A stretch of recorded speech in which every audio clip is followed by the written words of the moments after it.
Hello, everyone! I have returned, at long last.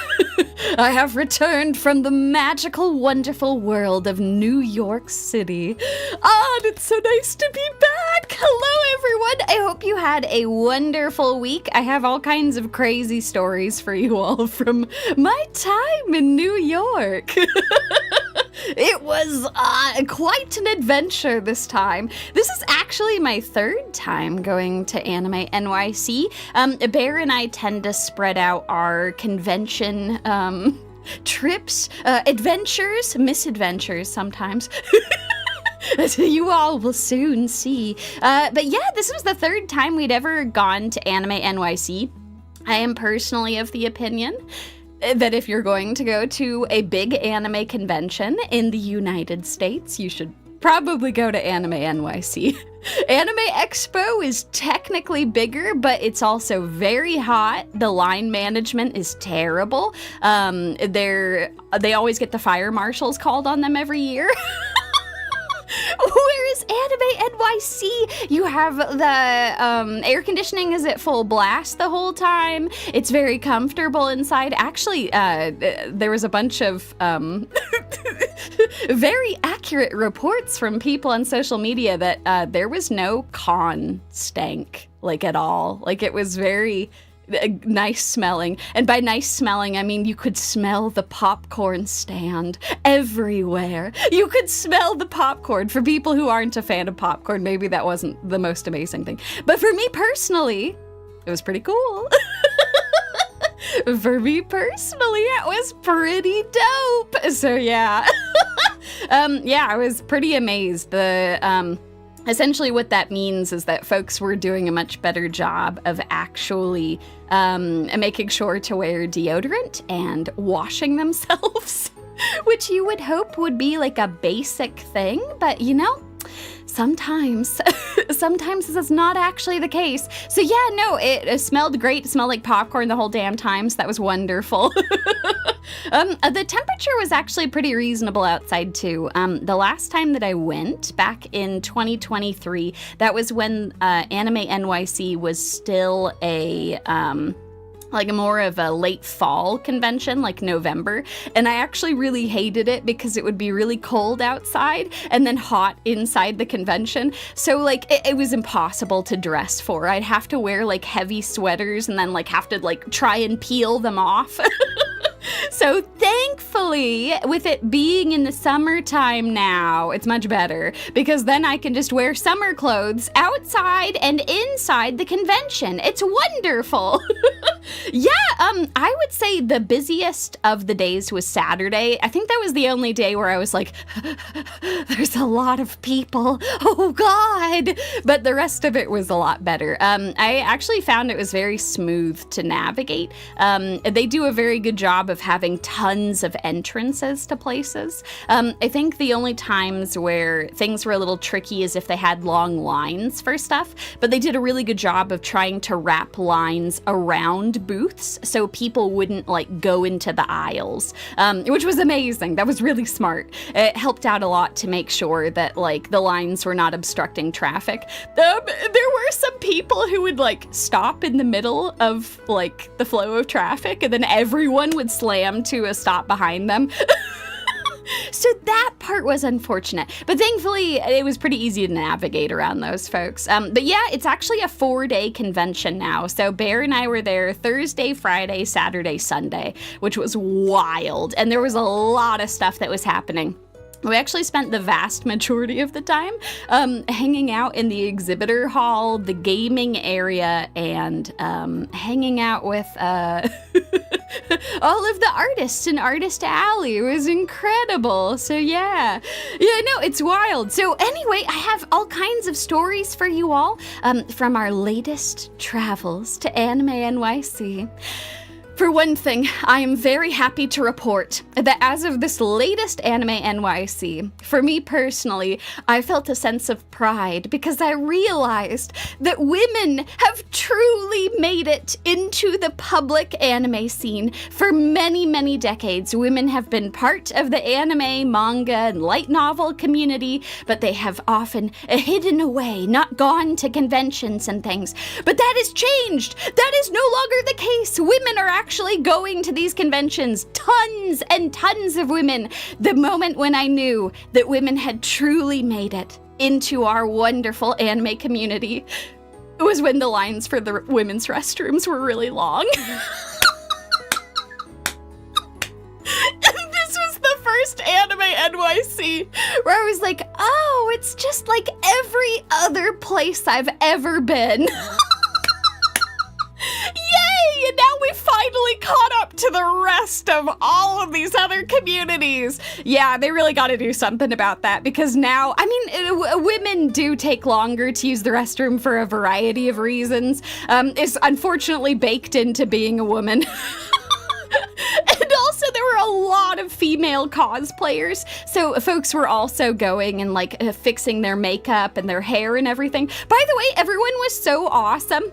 All of the cosplayers in the women's bathrooms were like helping each other out, like, oh, hey girl, do you need a brush? Here you go. Let me help you get that horn reattached. It was so cool. So yeah, anyway, that was truly, it was a sense of pride where I was like, oh my God, it takes forever to get into the restroom now. The first couple, I think the very, very first Anime NYC I went to back in 2019. It has been a long time since then. That particular con in 2019, I did not have much of a line for the bathroom. Then the next time that I went in 2023, I had to wait for like 5 minutes maybe. There were more people, but the lines were going around the corner. So anyway, I hope that they take note of this and maybe, I don't know, like try to convert some of the bathrooms into like family bathrooms, you know, because people also had their kids and stuff. Oh no, there was not a line for the men's restroom. And there was no line for the men's restroom. Oh, you lucky bastards. I don't know. It's an unfortunate thing. Yeah, I know in 2029, unless they convert some of these damn bathrooms into like gender neutral bathrooms, we're gonna be screwed, man. But yeah, it was really cool. There were tons of people who were in Frieren cosplay, Witch Hat cosplay, Apothecary Diaries. I don't know. It just like, it made me so happy. It was unfortunate to have long lines, but it made me feel like my fellow women folk were here. It was wonderful. So anyway, that was an incredible thing to discover at this year's Anime NYC. In addition to that, some other crazy things. You know, that is so true. Gender is a scam. I agree. There were so many people on social media that were very reasonably like, why can't we have the gender neutral stuff? It would make things so much easier. Please. Please, that would be fantastic.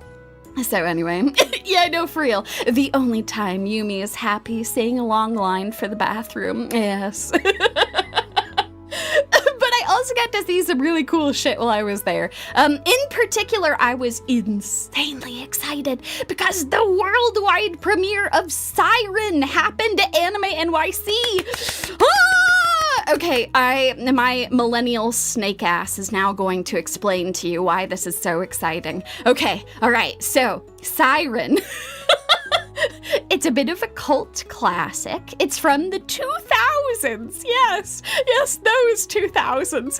It's only been, what, 15 plus years, closer to 20 since it started. Anyway, it's a dark action thriller, a really heavy emphasis on the dark action. This is technically a shonen, so it's aimed at like, a more like action theming, but It's a lot of cosmic horror. It's a lot of really intense psychological horror and all kinds of crazy things. Don't remind me with the time, Yumie. I know, I'm so sorry. Yes, no, time is a concept. The time is just, it's a flat circle. It hasn't been that long since the 2000s. But the thing that was really cool about Psyren is not only did it dive into a lot of very dark, kind of bleak themes, but it had a really beautiful human heart to it. The character writing, the interactions that they had with each other was so compelling. And a lot of people really wanted this to get animated because it was a pretty prime candidate for a lot of folks to get interested in the series. And unfortunately, it never did. Until now. After 15 years of bleeding for an adaptation after it finished. Oh no! Psyren originally started in 2007. It's been 19 years since it started. Yeah, so it went from 2007 to 2010. And fans begged and begged and begged for an adaptation. It's finally happening. And I was cautiously optimistic about this, having seen the trailer for it. But I was a little worried about how they were going to adapt it because a huge thing in Psyren is that they use payphones. And I don't know if y'all have noticed, but there's not a lot of payphones around anymore. This is kind of a time capsule of a production, but having gone to go and see the premiere, I can say that they've done an excellent job adapting this. It's kind of amazing, actually. They really have that 2000s aesthetic while having modern day, animation techniques and really cool effects and stuff that they can use for it. They also have done a good job of very seamlessly integrating this into modern society. Like, they have cell phones, but there are I should say mobile cell phones, that you can carry around. They're not attached to a phone booth. It's not a landline. But yeah, they do still have phone booths, and they make it very organic the way that all works. So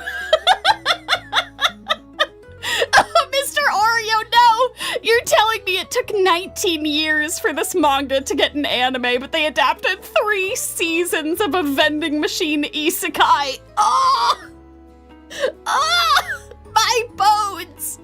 Yes, and that is a grand injustice.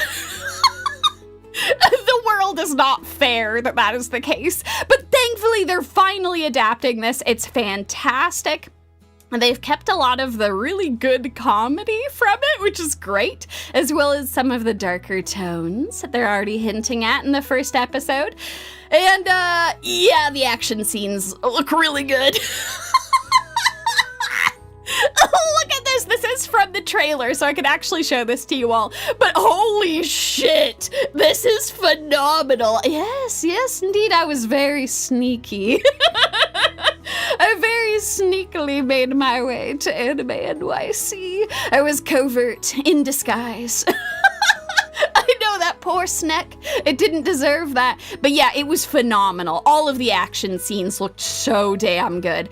And most importantly of all, the emotional core of the first episode was phenomenal. They hit all of the right beats, the perfect amount of comedy, character. You get to know all of the supporting cast pretty quickly. There are going to be other supporting characters that will show up throughout the series. But yeah, it was well done. This is kind of an amazing, wonderful time capsule from the 2000s. I'm so excited that this is getting animated, y'all. Yes, time to cry. It's fantastic. They did a perfect job. The place where episode 1 ended was perfect. Absolutely perfect. That was the right place to do that. It was I'm so excited for when this premieres, y'all. I will talk more about this in our seasonal anime review, but I figured I would give you all a sneak peek because I got to watch episode 1, and it was so much fun. Also, the manga's author, Toshiaki Iwashiro, thanked fans for waiting 15 years for this moment. Some people, almost 20 years. Saying, it's finally happening. Psyren is getting an anime. I'm overjoyed that I can finally share this news with my parents and family, something I wasn't able to do about 15 years ago. Several young editors and anime production staff have come up to me with a fiery gleam in their eyes, telling me they loved Psyren when they were teenagers, knowing that those same people, now grown, are involved in bringing this anime to life fills me with nothing but gratitude and emotion. I truly hope the excitement and thrill of Psyren reaches everyone. I also had the opportunity to be involved with the script, and like all of you, I'm eagerly looking forward to seeing Ageha and the rest of the cast come to life, moving and speaking on screen. I know, isn't this amazing? It's so cool, and you all know that I'm in exactly this demographic. I checked this out in my late teenage years, so the fact that I am now a grown-ass adult and it's getting adapted is wonderful. So if you were curious about this one, and why it has kind of an older 2000s aesthetic, it's because it is an older work. It's something that we've been hoping would get adapted for a long time. And it finally is, which is so exciting. So this is going to be premiering during the fall season of this year, once October rolls around, which will be wonderful. I'm so excited to watch this. Oh no! The I'm getting old demographic. Oh, my bones. Quickly, I have to try and be relevant with the kids. All right, let's talk about the next thing that I got to see. I got to see another premiere of a show that I like a lot. Unlike Psyren, which I think I can kind of unconditionally recommend, this is more of a Kusa recommendation. But I did get to see the first episode of the second season of Reincarnated as a Sword, and it was so much fun. I love Fran. I love her so much. She's so cute. She's wonderful. Yes, exactly. Reincarnated as a dad. Oh, Reincarnated as a Sword is the best type of isekai, where the main character is a sword. And as a sword, all that he is set out to do is making sure that his cat girl daughter achieves her dreams, and she is the cutest damn person ever. It's wonderful. It is also spectacular because it's a show where it's actually a dad-daughter going on adventures together. I feel like that is depressingly uncommon, especially in isekai and fantasy. I feel like it's always like, oh, I'm reincarnated and now I've got a harem. And while that can be fun, especially with certain trashy things, there's something so refreshing about a show where someone has been given a second chance at life and they're using this chance to help someone to live their best life. I think it's wonderful. It's super adorable. He's very kind and protective and wants to make sure that she's able to eat all of the best food and go on all the best adventures. It's wonderful. Yeah, I agree. I thought it was wonderful. Shig! The ultimate male fantasy, having a daughter that likes you. I agree. It was wonderful. They actually had the director for this one.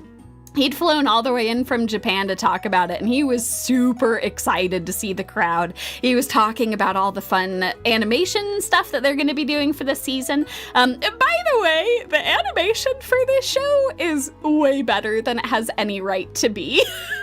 It's kind of juiced. It's wild. It looks fantastic. And they were talking about how they were unhappy with some of the 3D animation that they had done in the first season, which That's crazy. It actually looked really good, especially for the time. But they're like, yeah, but now we've had a couple of years to get even better, so we're gonna circle back around and make everything look fantastic for this season. And yeah, some of the 3D assets were really cool. They did a really good job with it. So yeah, I know the director was really awesome. So that was super, super nice. This is just like a very lovely series about a very, a sad world becoming brighter and happier as these two are going on their adventures together. And I think it's super cool. It also has some really tense fights. Like, let's you know, I shouldn't bury the lead here. There is some crazy shit that happens in this. In particular, like, this is a pretty dark world, and they're fighting against some pretty nasty people to try and make the world a better place. And they have to struggle to do it. Like, yes, they do have some powerful abilities in their arsenal, but, like, Fran is by no means overpowered. The sword is powerful, but is by no means broken. They have to be smart in order to win their fights, if they win them at all. It's incredible. It's a dark action thriller, so there's tension, some gore, and some high stakes. But there's also comedic relief and wholesome character moments to break up the tension. I just want Fran to be so happy. She brings me so much joy. So anyway, if you haven't already checked out Reincarnated as a Sword, this is your chance to go and do so before season 2 drops. Otherwise, I'll give you folks another reminder when our seasonal anime review shows up, because yeah, the first episode was they did a really good job with it. The OP was absurd. Like, holy shit, the animation was phenomenal. And yeah, all of the fight sequences, some of the new characters they introduced, they did a very good job emotionally building them up while still having plenty of comedy to round things out. So yeah, right? Yes, a smart main character with actual struggles. Like, in the first episode or two, like, while they're kind of getting their footing, he does have some very powerful abilities to help them get out of some intense situations, which is very satisfying. So you're like, oh my god, quick, we need to save Fran. But as the series goes on, things are not always going to go so smoothly. It's very cool. Even in the beginning, there's a lot of tactical things that happen. So yeah, it's very nice to not have like automatically overpowered protagonists that just breeze their way through every fight. Like, you're actually very concerned about how things are gonna go. So yeah, that's Reincarnated as a Sword. I'm super excited that season 2 will be coming out next season as well. Also, in addition to this, this was the first Anime NYC I went to where I got to demo some games. That was super cool. I didn't know that that was going to be a thing. I thought I was just going to be checking out premieres, but yeah, there was a bunch of booths that had games to play, a bunch of indie games, and some, what I'm going to call like AAA equivalent games I was able to play. The first of which, oh my god. I don't know if you all have heard about this game. It's gonna be coming out hopefully later this year, but otherwise early next year. It's called Silver Palace. Dear God, this game completely took us by surprise. This is a gacha, of course. So, of course, I was drawn to it. I was curious as to what it was going to be. Yes, this is the mystery gacha. It's a steampunk detective gacha. It's crazy, y'all. Like, dear God, it looks good. They had an entire booth where you could go through and line up to play. They had all of these monitors and high-spec PCs, which we'll talk about that in a minute. But they had a bunch of cosplayers you could take pictures with, too. It was wild. But they're like, yep, just line up, you'll be able to play the demo. They gave you 30 minutes to go through, and then they gave you a bunch of free swag, which is nuts. I have a bunch of crazy shit to show you all. So this is kind of like if I'm being honest, some peak advertising. This was extremely clever. A bunch of people were drawn to this booth because they had these really big bags that they put all of the free swag in. So people would see that and be like, Silver Palace, wow, that art looks really good. Where's that booth? And then you swing by and it's all open. So people who weren't in line could peek over and see what was happening on the monitors. There were tons of people who filtered by, stopped, looked at what was being played and were like, holy shit, that's crazy. Yeah, the graphics for this game are from Unreal Engine, and I'm gonna be totally real. I'm not normally someone who is swayed by extremely good graphics. I am totally fine with a game having some rougher edges as long as they prioritize the gameplay loop and the character writing and the stories and everything. Oh my god. This game looks so good. It's kind of ridiculous.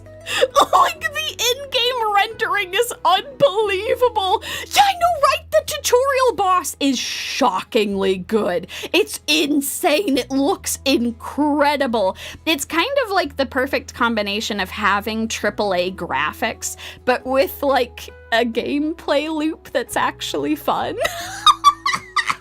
Am I slandering AAA games? There's plenty of AAA games that are fun, but I feel like there is this constant, search to make even better graphics. You gotta see the pores on those models. You gotta see the high fidelity of all of the tiny hairs on their faces. All kinds of crazy shit. And like, listen, that stuff is really, really cool. But like, at the same time, I feel like some AAA games prioritize looking really, really good over like actually being any goddamn fun. And that's a huge problem because, like, I don't care if your game looks amazing. It's gotta be fun. I want to actually play it. If the graphics look fantastic, but I'm just, like, poking around in a town and stabbing some people, like, I don't know, that's probably fun for a couple hours, but, like, then there just isn't much else to do, but, like, wow, this game was really fun, y'all. It was crazy. Yeah, I know, right? That's the thing, Shig. I was also kind of like, all right, I'll check this out. I might, like, check out a stream of it or something. I might, like, play it with you all briefly. But, yeah, after playing the beta, like, the demo that they had, I don't know. It seems pretty cool. Yeah, agreed, Illyria. I think that it as long as the graphics, like, serve the game in some way, you know, it doesn't need to be super high fidelity. It just so long as it's, like, cool and stylish and is something that helps to build the narrative, that's awesome. This game, I don't know who the hell they hired for, like, all of their cinematography, all of their character modeling, the animation work. Good God, they did a fantastic job. You know, that is true, Shig. What if the game is poking around a town stabbing people simulator? You know, then they've done a good job. Then they actually did successful marketing. They knew what they were about. They invested in those AAA graphics and they put everything together. But yeah, actually playing the game was unreal. It looked fantastic. You know, I'm now realizing I'm saying it's unreal. It's the Unreal Engine. If you haven't had a chance to go and watch the trailer, I would highly recommend doing it. In fact, I might have a trailer for you all. Ooh! Oh my god, an actual trailer to show you folks. All right, give me a second. I have to go pull this up. Okay. Let's go turn this off briefly. Excellent. Okay, we'll return to our PowerPoint momentarily. I figured the best way I could do this, because I know that I tend to forget this shit. If people are like, go and check this out, and then I'm like, oh shit, I forgot to do that thing. I actually have it for you all, so excuse me as I shill for this game briefly. Okay, let's go. Now we gotta go help people customize and save hundreds with Liberty Mutual. Wait, why is there a... Oh no, do I have... Oh, am I gonna have to share my screen? Give me a second here. That is a strong ad, look at this. Okay, hold on one second. Here's what we're gonna do instead. I'm going to do this. I'll turn this back on briefly. I had this all prepared. I had this pulled up. Alas. Okay, hold on. Okay, I'm gonna go back to this part of the PowerPoint.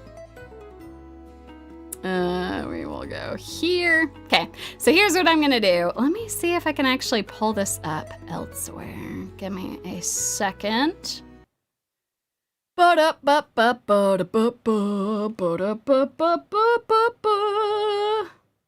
turn that up. Go here, and then... Okay, I'm gonna do a thing really quickly. That emu was realistic. I know the game looks amazing. Message understood. On my way to save hundreds. Beautiful. Okay, let me go. I think I have to turn on desktop audio. Okay. Okay. Oh, God. Let's put that up here, because otherwise you're going to be seeing double. Okay. Sorry, you all are like, what's she doing? And nothing is happening. I promise, I'm very hard at work getting all these windows pulled up. Okay, this actually works out a little better anyway, because then I don't have to re-pull up the slides. So give me 1 second. This one. Okay. Don't try this one at home, kids, unless you're an experienced streamer. Okay, let's go and pull this up real quick. Okay. Oh, God. I know you're all like, oh, wow, it's a black screen. Amazing, Yumie. Good work. Okay, hold on. I'm going to go bring this down here. Now you all get to see behind the scenes how some of this shit looks. Go put that right there. Okay. Ooh. I'm gonna move that down slightly. Okay. All right. Excellent. Nothing happened. It was seamless. It was always supposed to be like this. Yes, exactly. This is a standard Yumie stream. Instead of gotcha for characters, you gotcha for insurance. Okay, all right. Well, now that that's out of the way, let's go. Oh, this might have subtitles already. I'm just gonna hit play.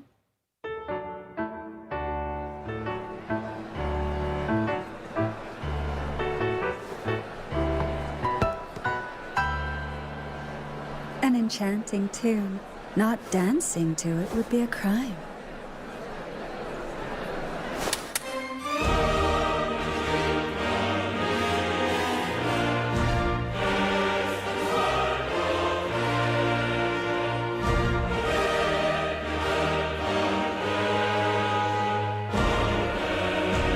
This is the opening sequence to the game. The game actually looks like this. Insane!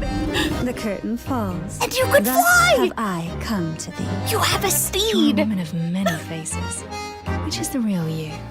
It's not gliding, it's real Spoil the flying. moment. Not that it matters. Are you doing this on purpose?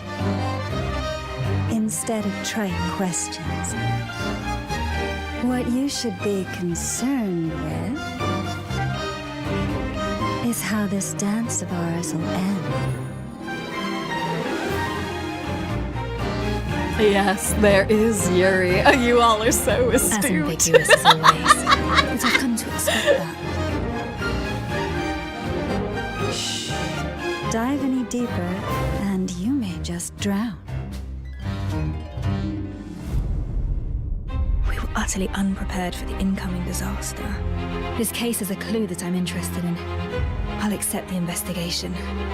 From cankered soil was the beauteous shell built.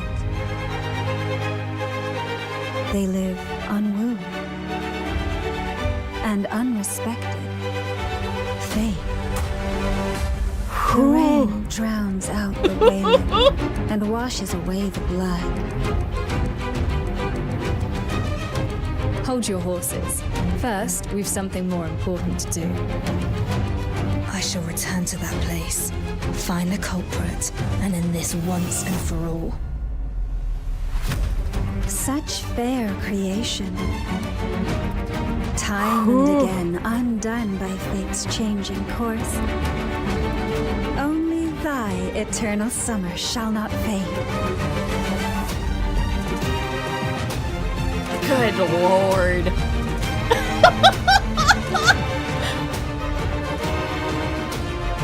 What answer do you hope to find? And there is Silver Palace. Actually, that's such a great way of putting it, Illyria. The visual style is really great. Gives Final Fantasy vibes, though even more anime styled. Yes, I agree. Yeah, they do. They have giant flying whales with blimp carriages. That was all from the opening sequence, by the way. Like when you boot up the game and it's like teaching you everything. It's wild. I agree.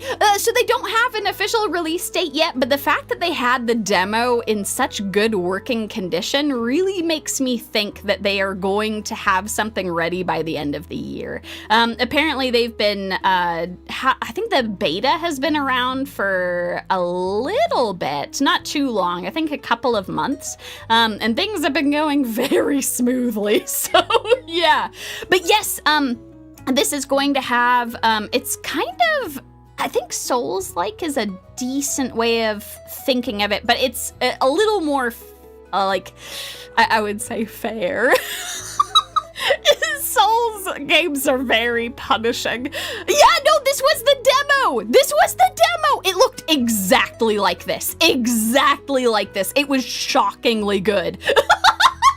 Yeah, no, it was amazing. They have a horse that you get to ride around on, and you can fly, like actually fly. It's not gliding. You can fly throughout this entire city. You can strafe with it. Like you can run down a street and start strafing. It's amazing. It's so cool. So it's really easy to traverse around. All of the character animations were phenomenal. Because it's steampunk, a lot of the characters have guns too, which is cool. So there's a couple of things. You've got like your basic attack, and then you've got skills, which you can consume a meter in order to do special attacks. A lot of the characters, that's their gun attacks. So they'll pull out their gun. The main character has like a big shotgun that she goes blam, blam, blam. And if you, I'm trying to think, one of the other characters, my favorite character called Cinderella, because she's the fire character, Cinderella. She pulls out a machine gun, and if you just hold down her skill, she just goes, wah! And just machine guns all the enemies around her. It's amazing. So yeah, that was wild. In addition to that, there's a parry mechanic, which works really well. It was very smooth. I also appreciated that the parry, the auto mapping, had the parry on the left side, which is good for me because it's my right arm that has a lot of the carpal tunnel issues. So I didn't have to hit that super often though, which was really nice. So occasional parry with very generous windows for like learning all of the moves and stuff. And they also have execute moves. So if an enemy is on low health, you can press particular combo of buttons. Some characters have very simple executes, like the main character. She slides on up. Uses her bayonet to skewer an enemy to bring them close, and then uses the shotgun to blow their head off. It is metal as hell, and it's really cool. So yeah, that is a fantastic point, all of you, and wondering about PC specs as well as mobile.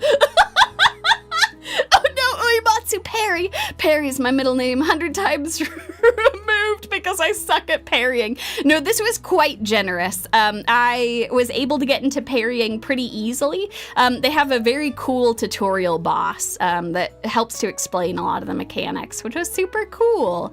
So yeah, it looks and feels amazing, but as many of you had been wondering, I'm not sure this is gonna run on a phone. It does technically have a phone port, but like, this shit is like, yeah, Unreal Engine is very graphically demanding. As far as I could see, I did not see anything about generative AI. It seems like they've got a lot of full-time illustrators who I suspect they might have grabbed from other parts of the industry in order to use for this. But yeah, no, it did not seem, I didn't see anything about generative AI being used. Otherwise, I definitely would have been like, it was very fun to play, but if that changes for some reason, if I find out that they've been using Gen AI for any of this stuff, I will let you know very, very fast. But from what I had seen, they just have some very talented illustrators and animators that they've got on board for this. So yeah, I know that's the thing. I don't know how this is gonna run on a phone.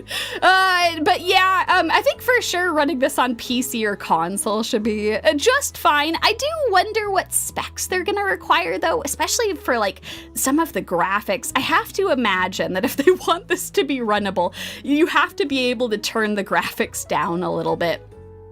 Because it would be really sad if this was a Monster Hunter Wild situation where like anything lower than like a 40 series or equivalent just really struggled to run Monster Hunter Wild. So I hope that they have considered that. All the PCs that they were running this with at the convention were all like pretty modern PCs. It was a bunch of Alienware stuff and but all of those worked super well. But yeah, I've got my fingers crossed on the specs for this one. I actually threw my name into the hat to see if it was possible for me to try the beta on my computer, because then I could test out some more stuff. That being said, I have a pretty beefy PC, so and maybe I would want to try it on my potato laptop or something. Yeah, so we're gonna have to see. Whatever it is that they have been doing, these folks have been cooking this shit for a while, working on it, knowing that like this is already a really saturated space for gachas, so they've really got to stick the landing on this. So yeah, hopefully this is not gonna be a situation like I know there was another recent gacha that came out. I want to say it was Neverness to Everness that was revealed to be using generative AI, like a lot of their backgrounds and stuff. From what I can see looking through this was just a lot of very talented 3D modeling. But yeah, oh no, it was Neverness to Everness. Yeah, that was a big deal because there was a bunch of big content creators that were pretty pissed about that because they had been asked to do some sponsorships without being told about any of that shit. So, yes. I will be looking into this as it gets closer to release because I would really love to be able to play this with you folks. It was super fun and I was extremely surprised, pleasantly surprised that this was as good as it was. So yeah, I'm super excited to try it when the full game releases. And like I mentioned before, I got tons of swag to show you all. In fact, I could perhaps show it to you right now. Ooh!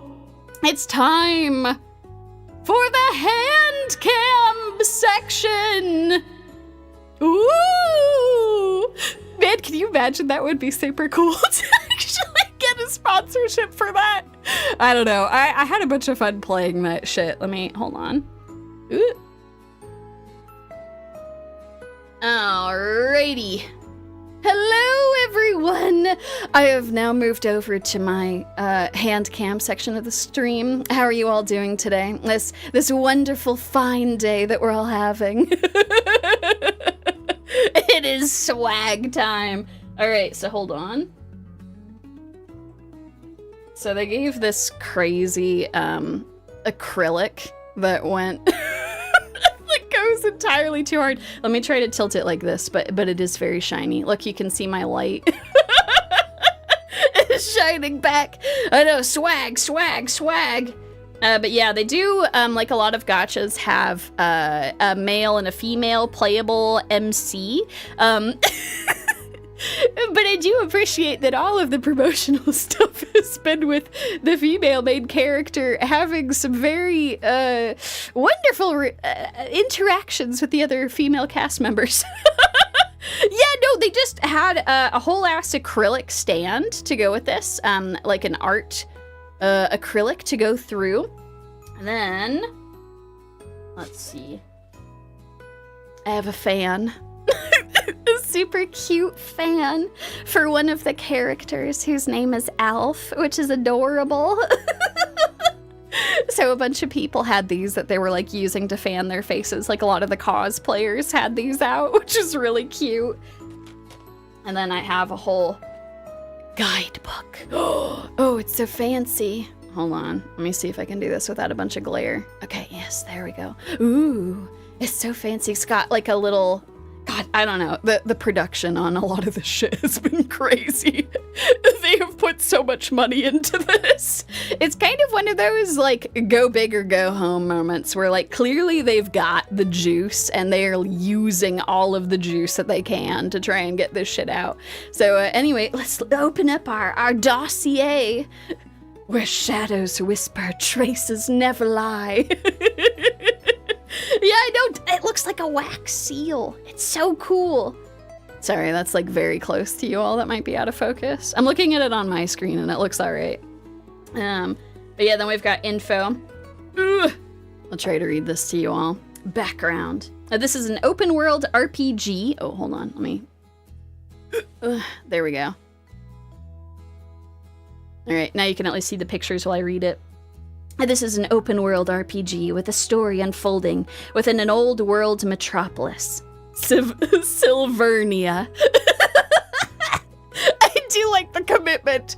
Yeah, our game is Silver Palace. It's Silvernia. You play as a detective, delving into Silvernia's underworld, along with a range of assistants, all with their own unique personalities and traits. Together, you shall unravel the mysteries of the city and unveil the truth that it hides. Built with Unreal Engine 5, Silver Palace delivers a deeply immersive world. God, some goddamn buzzwords. Immersive as hell. Brought to life through high-quality visuals and stunning lighting and shadow effects. Okay, that part is extremely accurate. That was genuinely jaw-dropping. With a diverse range of character abilities and smooth, fluid action design, combat feels fast, dynamic, and incredibly satisfying. I can vouch that is correct. That is not just buzzwords. That it was extremely fun.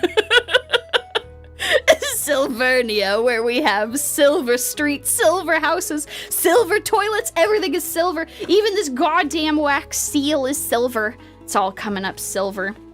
Okay, so we've got the main character, the detective. Look how snazzy they look. Ooh, I don't know. I got some good drip going on. The detective. The raven's claws and the raven's beak. The protagonist of this world, the detective, is rational, reliable, clear-minded, and efficient. Gifted with powerful skills and a badass gun. It's super dope. They have some really fun abilities where they just get to go around. Also, I didn't get a chance to play as the male detective, but the female detective's hair was gorgeous. Just like beautifully flowing with big Ojo-sama curls behind her. It was wonderful. And then we've got, hold on. Okay, so we've got Alf, who's very adorable. She's the one who's on the fan. Here, I'll have her fan next to her. This is Alf. She's a goddamn fire mage who's also in a maid outfit. She's maid number 49 of the Maid Institute, the Society and Services, also known as Miss, which is a 10 out of 10 localization. Also, I was shocked that they had full English voice acting. Like, you all heard that in the trailer, but, like, that shit was wild. I did not expect that they were gonna have... Well, it made me think that they were pretty close to being done with development if they've already got the English VAs on board. So, yeah, she's extremely adorable. Clearly, they think she's going to be a fan favorite, and I think that they are correct. Get it? She's a fan favorite because she's on a fan. Okay, we're going to put Alf and her fan over here.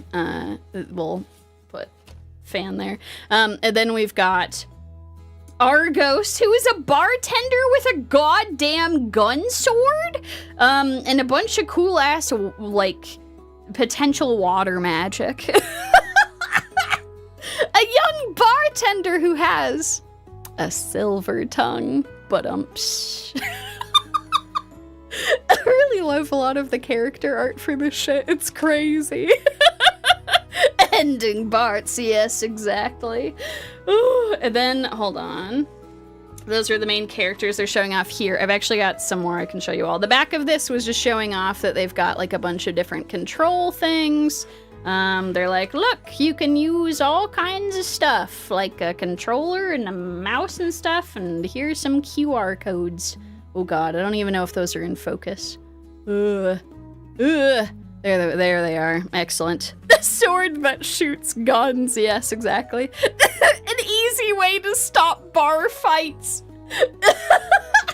Yeah, no, you are just right. You are just right. And then they have... Oh, I have too much stuff over to the side, waiting to be shown. I have goddamn personnel files. No, I was too close to the microphone there. Personnel files with a big P sound. But yeah, they have like a whole pretend dossier. Like, this is confidential information that I'm sharing with you all. But yeah, it comes with like a little cool thing of film with a couple of big pivotal moments from the opening act, which is cool. They have another goddamn art card to go with it. Oh god, oh, the light's so shiny. Can I show this to you all without it? Okay, there we go.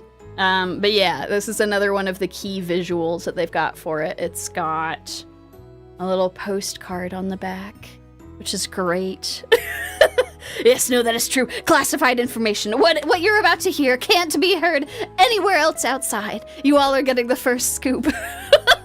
Are we doxing people? Yeah, I know, and they gave an enormous bag to go along with all of this because they're like, I mean, you're free advertising walking around. And then, of course, there's streamers like me who are like, guys, this shit was amazing. I don't know, they knew what they were doing, man.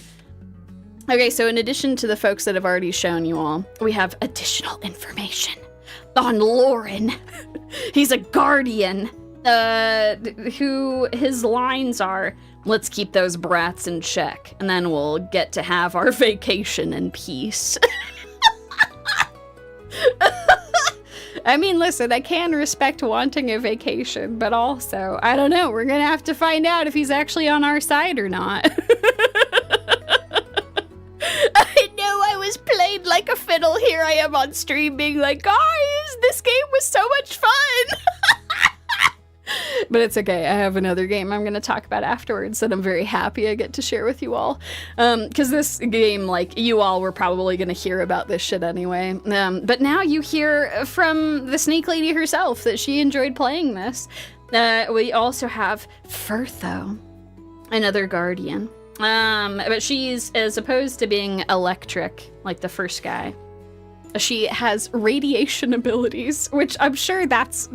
I feel like electricity is cool, but radiation seems overpowered. Like, radiation is crazy. But anyway, her line is, life has not been kind to me. Death, on the other hand, has been a truer friend. That's not terrifying at all. And not terrifying whatsoever. And last but not least, it's Elf again, because she's our poster girl. She's so adorable. So anyway, she's a fire lady, as we talked about. She's got the power of fire gun maid. And the most important job of a maid is to protect her master with the power of gun and fire. Hey, why is my Geiger counter going off when I'm next to you? Yeah, you know, that is true. Do you have any answers for us, Firtho? Firtho, we demand answers. So yeah, this shit was wild. I had a bunch of fun playing. I'm very much hoping that they're gonna stick the landing on this, because again, the other thing that I'm cautious about, as cool as this has all been and as fun as the game is, it kind of is a make or break moment if the gacha is any good. Like, if the gacha is crazy predatory, I don't know that I can like reasonably recommend it, you know? So like, I'm waiting to see like once they've got everything finalized what shit's gonna look like. Because I want to make sure that you folks are playing fun games that respect you and your time, and if you are in a comfortable or like feel good about your financial situation. I don't want anyone to be taken advantage of. So yeah, I think actually that was what I had heard too, was that it was like the Enfield gacha, which is definitely not as generous as some of the others, but it's within the realm of reasonability. It's a little more difficult to grind up for stuff, but it's not impossible. In fact, it's actually pretty doable. It just requires like a lot of investment to get through certain things. But if this ends up being like a really fun game, I can imagine a bunch of people sinking time into it. So yeah, so even though I really, really enjoyed the game, we're gonna see how stuff goes once it fully releases. It would be super cool if the gacha is very reasonable. I suspect, I guess we're gonna see what like the first couple banners are, but that Cinderella character is pretty prime candidate for being one of the first pullable characters. She was crazy fun. So I would not be surprised if she must be gotcha'd for. But yeah, it seems like they're doing a good job of, like a lot of other gachas, making sure that you get a chance to play the characters in the main story before pulling for them. So you actually get to see like what their abilities are and stuff like that. So yeah. Anyway, so that was very cool. Do I have any other? No, that was the end of that swag. So hold on a second. Oh God, I gotta get us back over.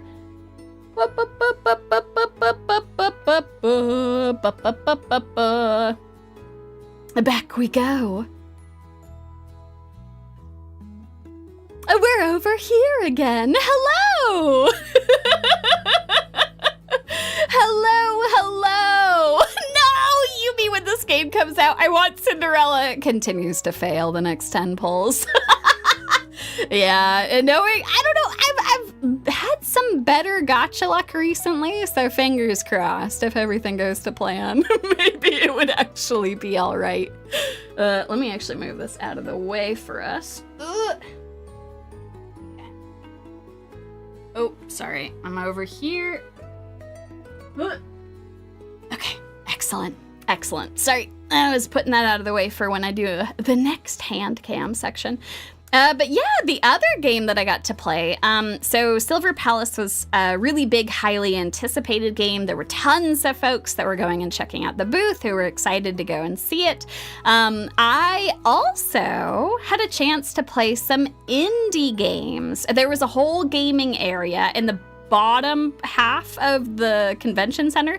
I actually sent them some feedback to Anime NYC, telling them that there wasn't a whole lot of signage that was telling people this was down there. There was a lot of really cool booths that were down in the basement. And I'm really glad I was able to go down there because there were some cool games that folks were playing. In particular, the one I really wanted to shout out was this game, Memoralysis. I got to play through the demo and it was really, really fun. It's a detective game. Is this a theme? Do we just have a bunch of detective games? Yes, it was a very detective-themed convention this year.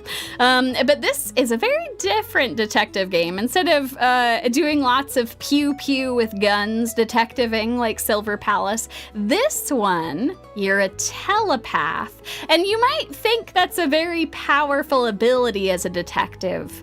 But they do a very good job with it because people's subconsciousness is not the most reliable.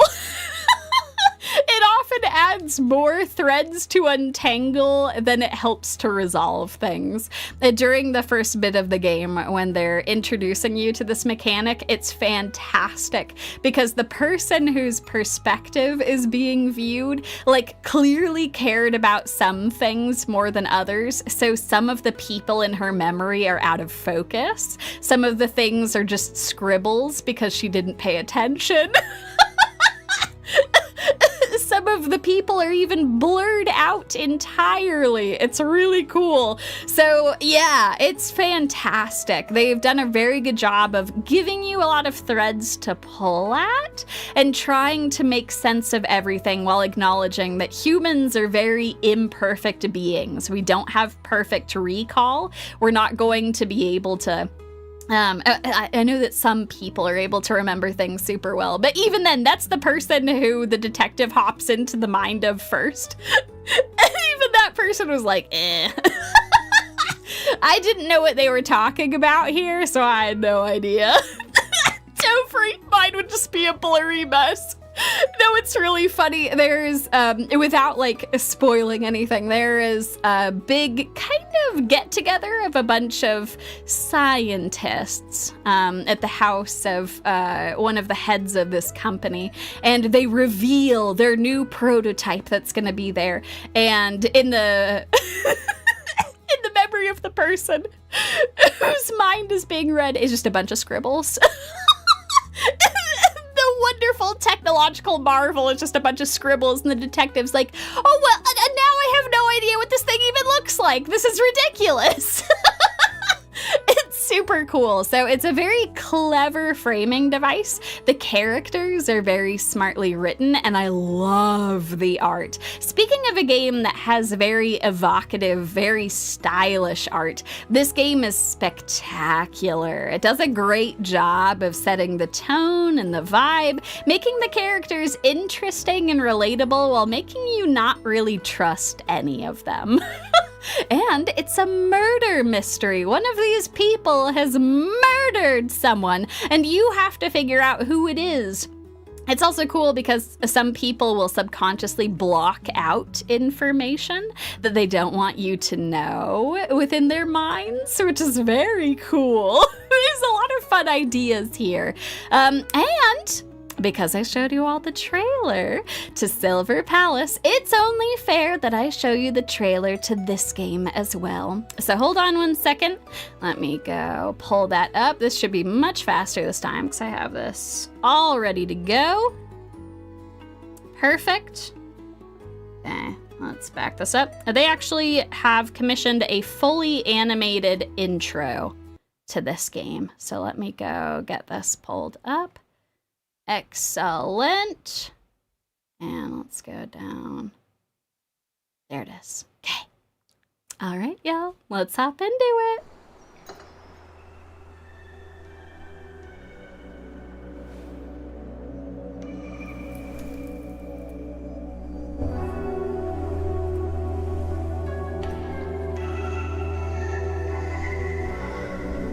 Ooh. It's gorgeous.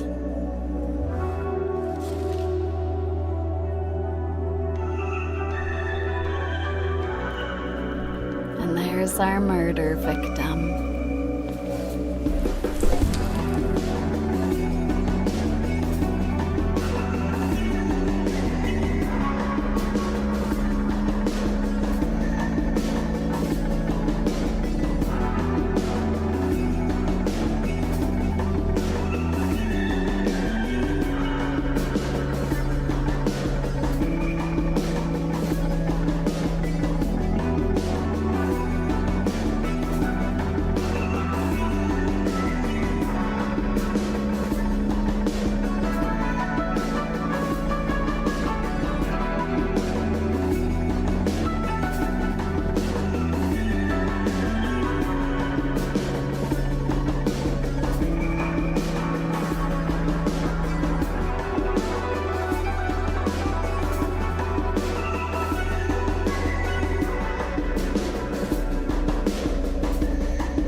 There you've got it. Let's go.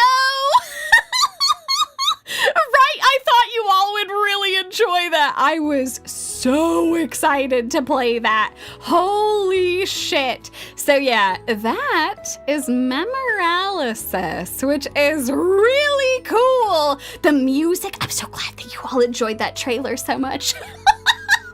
Isn't it phenomenal? It's fantastic. So yeah, I had a blast playing that at the convention. I am dying to play this game with you all. And in particular, because we went to the convention, I was able to talk to the developers at the booth, and I asked them how comfortable they were with people streaming the game. Did they have a cutoff point that they wanted us to stop at, just so that they would still get some traffic towards the game? And the developers said that there's enough branching paths and different things that you can explore that they would love to have us actually stream the whole game. They were very excited that I wanted to stream it. So yeah, I'm super excited for this, y'all. Also, one of the devs was in cosplay as one of the characters. Yeah, I know, isn't that so cool? It was amazing. So yeah, I am extremely excited to play this with y'all. I think that this should be releasing later this year, although they said they didn't want to rush anything, so it could be early 2027 by the time we play this. But if you are interested, please do and go wishlist the game. It was very fun to play. There actually is a demo that you can play. It's, I think, the same one that I played at the convention. They were just trying to drive traffic to the demo, which just released. So if you're interested in checking out the game, I would definitely encourage you to do so. All you need is a mouse. That's all that you need to play the game. They didn't even have keyboards out for us. You just click around and talk to characters. There's a lot of wonderful dialogue and everything, so... Plot twist, one of the branches has the main character as the murderer. I also saw you all thinking that maybe the murdered victim is not actually dead. But that's wonderful, yay! Okay, excellent. I wanted to make sure to shout that out now because whenever that does come out, we are going to play that together on stream. I cannot wait to do that. The devs were so damn nice and we're so excited that even though they were in the basement, they'd had really good traffic with folks coming by to say hi. So yeah, it was great. And of course, in addition to all these wonderful shows and games that I got to go and check out, I did go to multiple concerts. It was fantastic. On Thursday, Bear and I dropped off our merch back at the hotel and started walking to the Ironmouse concert. But little did we know how tumultuous this would be. Yes, that's right. Up to this point, we've had a nice, fun time talking about all the fun things that I did in New York. But I did mention that there were some potential misadventures. And oh boy, was going to this concert one of the craziest evenings I've had in a long time. So, Bear and I showed up in New York. We looked at the weather and we're like, oh, it seems like they might have a little bit of rain. But thankfully, it's New York City. I mean, occasionally they'll get a lot of rain, but it's not like this is the Midwest. We left the Midwestern storms behind. All the tornadoes, all the torrential rain and hail and all kinds of stuff. We don't have to worry about that whatsoever. Or so we thought. Yeah, this is a real life chart from last Thursday of how much rain fell in New York City.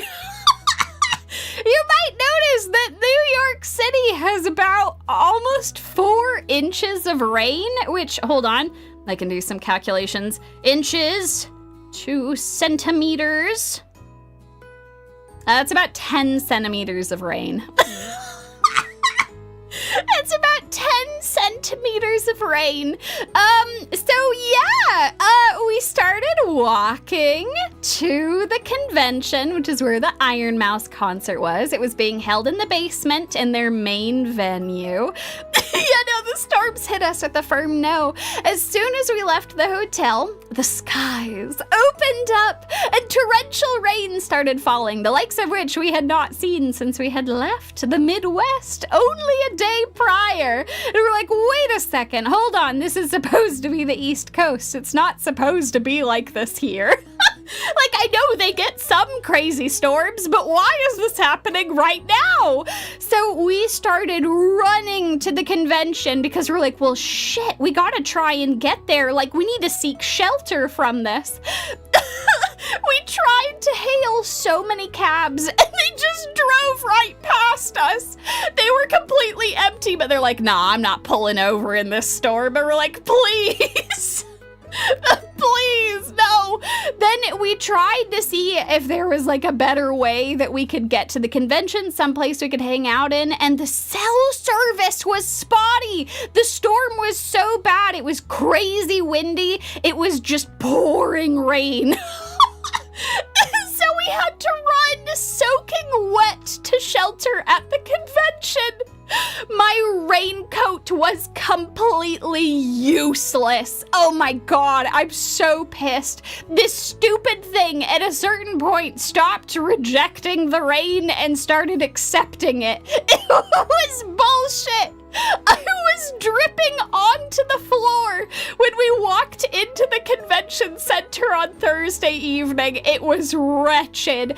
I was, everything was completely soaked. It was ridiculous. Absolutely ridiculous. No, Corvus! I live in New York City. I was waiting under a scaffolding for a bus I don't take, so I didn't have to be out in the rain. God! See, that was the right choice. I don't know, we just didn't know the bus systems well enough to actually go and find something. Plus, we just never ran into any buses. We were running and running for so long. We were completely soaked. Bear's shoes were like lakes. They had water in them. When we got into the convention center, he would walk and water would come out. It was so bad. It was insane. So yeah, I am officially, a friendship ended with my raincoat. I'm so angry. I can't believe that it just stopped working. I'm going to be looking for something more like what Bear was wearing, because at least his shirt was half dry. The bottom of his shirt soaked up water from his shorts. So the top of his torso was dry and the bottom half of his torso was wet. I was completely wet. I was I was a wet snake. I had been plucked out of a river. I was completely drenched. Everything was wet. Everything. Hair, clothing. It was so wretched. Oh my god. So anyway, we finally made it to the convention center. We are just trekking water in with us, trying to wring it out and not succeeding. We make it downstairs. And we discovered that we have to get wristbands to enter the concert. It wasn't enough to have our tickets on our phone. So us and hundreds of other people were in a panic, all lining up to try and get wristbands. And none of this is on Ironmouse and crew. This is full fault lies with Anime NYC for not communicating this properly. They did not communicate that we needed to get wristbands. So there were a ton of us that were like, oh my god, the concert is starting in 10 minutes. We need to get wristbands. So we were still standing in line trying to get wristbands as the opening acts were starting.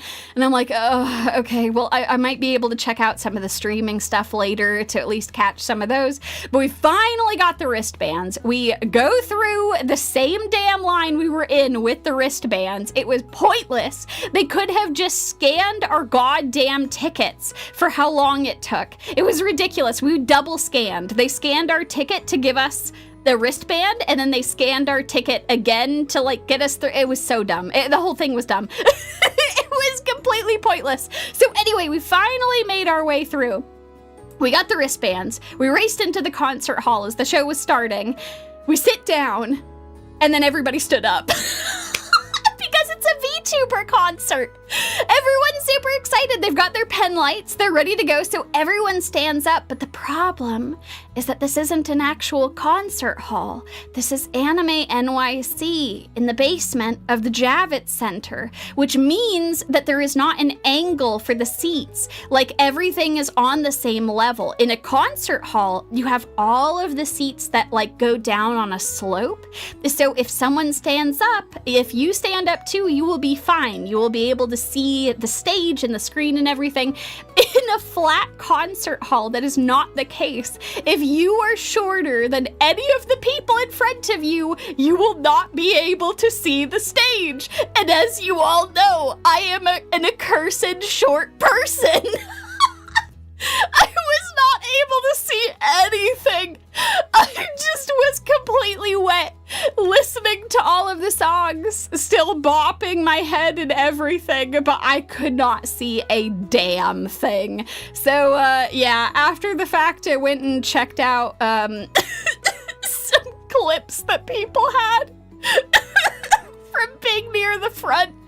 And then I just was like, I'm gonna go check out the streaming version of this. At least I got to listen to the music. That was really fun. I liked listening to everyone, but my God, this was one of the biggest comedy of errors I've ever experienced. Trying to go to a concert, getting basically drowned on the way there.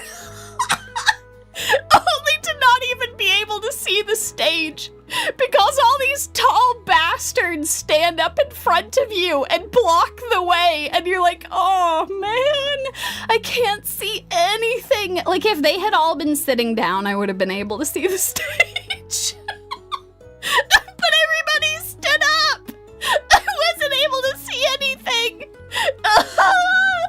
So anyway, I don't know, maybe I was supposed to get up and like move somewhere else, but I was so wet. I had already made a puddle in the seat that I was in, and I was like, I'm just gonna like make a tripping hazard if I go and stand in the aisle. I'm gonna drip everywhere, and then I'm gonna like kill 10 people accidentally as they slip on this.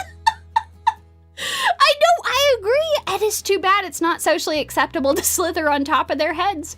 Oh my God. And because Bear was also wet too, we were trying to figure out like, I don't know, could I piggyback on top? Would that even work? And no, it wouldn't, because it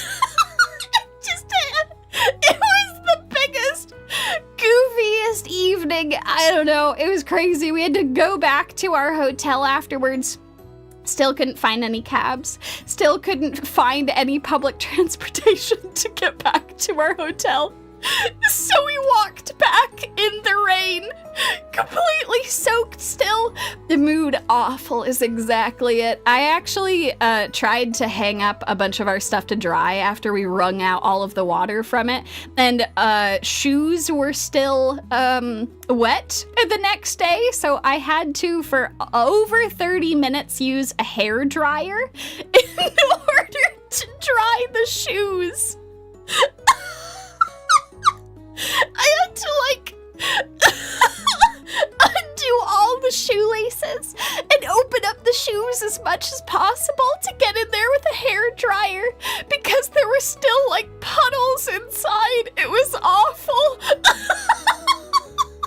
Because we knew the hotel was not going to be chill if we were like, can we put these shoes inside of a dryer? So I was like, all right, hair dryer it is.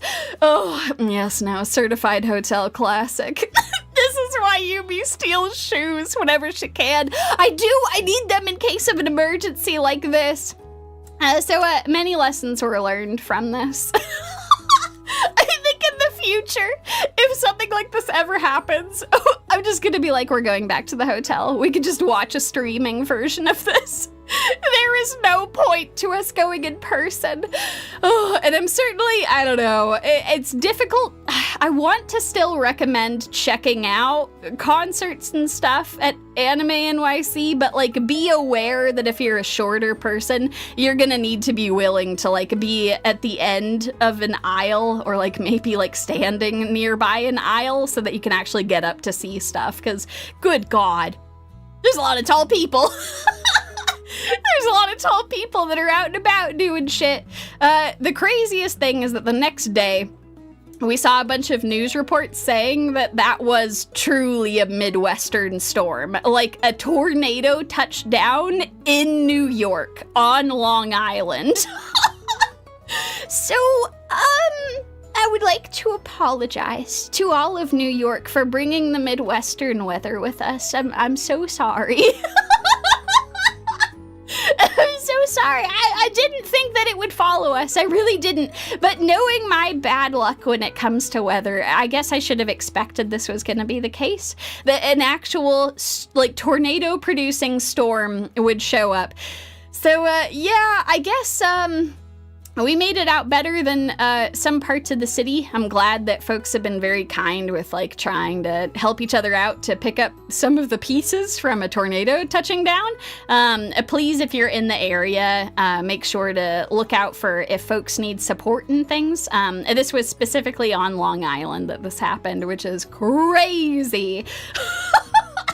So yeah, anyway, do take things seriously if you see that there are any flood warnings or stuff like that. And make sure to, like, just hunker down. Bear and I were like, flood warning. That happened, like, right as we were walking. Like, we were completely taken by surprise, and we're like, hopefully they mean flood warning as in, like, not Midwestern flood warning, but no, it was Midwestern flood warning.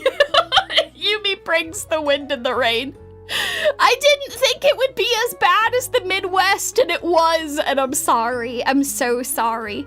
The good news is, though, and I know this is going to be a surprise to some of you, because I know some of you went to this. I did get a second chance. For one thing, I would like to say that you should go and check out the Ironmouse NYC concert if you were interested. I was able to go and check out the streaming version since I wasn't able to watch it in person, but it was really cool. Haka was one of the guests. And it was just a really cool time. They have some really wonderful choreography and songs throughout the whole thing. So if you're interested, the streaming tickets are still available for a while. And I had a bunch of fun listening to the songs, even more fun actually watching it. But thankfully, the next day was bright and sunny, which was perfect because that was just in time for Skyline Serenade. So you know how I was hyping up that concert a little bit ahead of time, and the day of I'm like, wow, this concert is today. Everyone go and check it out. There's still streaming tickets. Go and have a fun time. I might have been there. I might have actually been there in person. And for my own, not revealing where I was in the crowd, I have gone and grabbed some images from social media that had really great views of things so that you all can go see. But yes, I was in the crowd for this. I had light sticks. I was crying. I had such a great time. Spot the Yumie game impossible. Yes, I have made it impossible. I've gone and used other people's pictures, and I've just kept my own. But yeah, so remember when I talked about how cool the Densetsu concert was? This was like that amped up even more, which is crazy. Yeah, so free. I shared the same AC as Yumie. When I posted that, and then you posted your perspective, and I'm like, oh my god, Tophrey's there! Oh my god, Ruanku, how dare you? Did you get a booster seat for this one? I didn't need a booster seat because it was a proper theater. It was a proper one. It was beautiful. Things were angled, so even when everyone stood up, I could still see the stage. It was amazing. Tophrey, now you know where I sat. You had a really good view of things. That was incredible. Thankfully, there were other tall people. You'll never catch us. I actually was curious. I looked at some of the pictures of the crowd, and I'm like, ah, excellent. Oh man, but yeah, this shit, it was crazy, y'all. Oh my god, of all of the things that I got to experience when I was in New York, oh, this was wonderful. Oh my god. There's something incredible about how these folks do a combination of live performers and 3D performers. All of them were there at the venue. Mint and Nimi were like in a different area with 3D tracking and everything. Phoebe and Keiki Hime were actually on stage. It was so cool. Also, I realized, I can't believe this, with how much I've watched her stuff, I felt a little bit like a moron. I had been saying it Keiki Hime for a long time. It's Keiki Hime, which of course, she's the cake princess. I felt so stupid. I'm like, all of her stuff is cake themed. I was just like, yeah, no, it's Kiki, because Keeki, but no, it's Keiki. So anyway. There you have it, Keiki Hime. Yeah, I know, the cake light sticks were so cute. It was phenomenal. And actually, they do allow people to post clips from the concert that are less than, I think it was a minute long, but most people kept it to under 30 seconds. And in particular, I wanted to show this off. Look at how cool this is. A huge thank you to Boba Mandalore for actually compiling a bunch of these. There was some really cool shots, but this is what it looked like. It was seamless. It's amazing. It's so cool. So yeah, Keiki Hime went out for her first performance dressed in cosplay as Nimi Nightmare, and they sang on stage together with coordinated choreography. Like, phenomenal. Absolutely amazing. Oh my god, that's so cute. Nimi helped her with the back bow. Ah, that's so great. I'm so glad that I wasn't alone. I don't know, my brain was just like not on the cake bit. Which is so dumb. But it's okay. It's okay. You all are not alone. Keiki Hime. But yeah, it was, I think 2 hours long. It was a 2-hour performance. There was like 20 to 25 songs. It was phenomenal. They had a bunch of solos, duets with a whole bunch of different combinations of people. Oh my god, was it actually 3 hours? Holy shit, that's crazy. That's insane. Oh my god. So yeah, it was absolutely fantastic. Keiki had a bunch of songs with the wonderful dancing duo Ariki, who she has performed with at a bunch of other concerts, but I actually got to see them all on stage together. Ariki are the people who did a lot of choreography for the Densetsu concert as well. They're super talented dancers. Keiki Hime was on a really big World Cup binge, so she ended up singing a bunch of World Cup songs, which was fantastic. It was so good. I loved it. So yeah, it was super fun. They also, you can see they changed the back of the stage a little bit depending on what the song was, while still keeping the street lights every time. I know, she did. She gave us red cards. Keiki, how could she do this?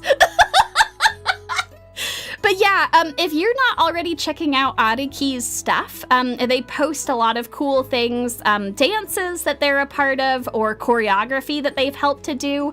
Keiki was so wonderful, hyping them up to the crowd and talking about how much she loves working with them and how she wants, every time she comes to the United States to perform, she wants to be able to perform with them, which is super cool.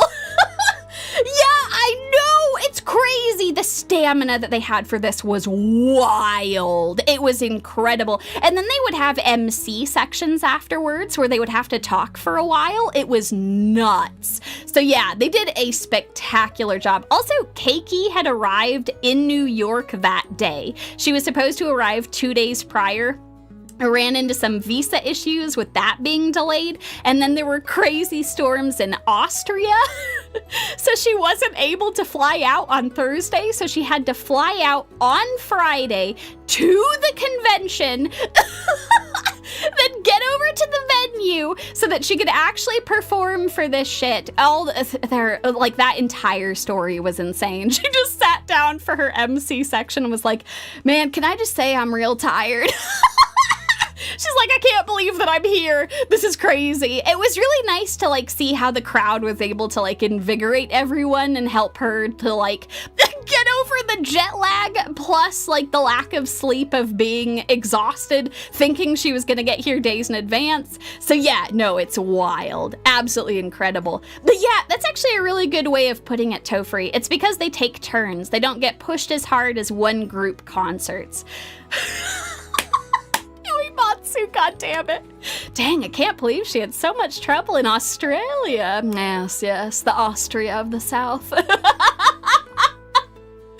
Oh, it was especially insane because this poor woman, on social media, she'd been talking about how for her Friday flight, she got pulled aside right before she was supposed to board because they thought she was a drug mule. Because she had booked the ticket so late because they'd screwed her over, so she had to emergency change her ticket, and she was a single woman flying alone with a bunch of luggage. So they made her get all of her electronics out. She had to take her, like, earbuds out of their case so they could look inside to see if there were drugs in them.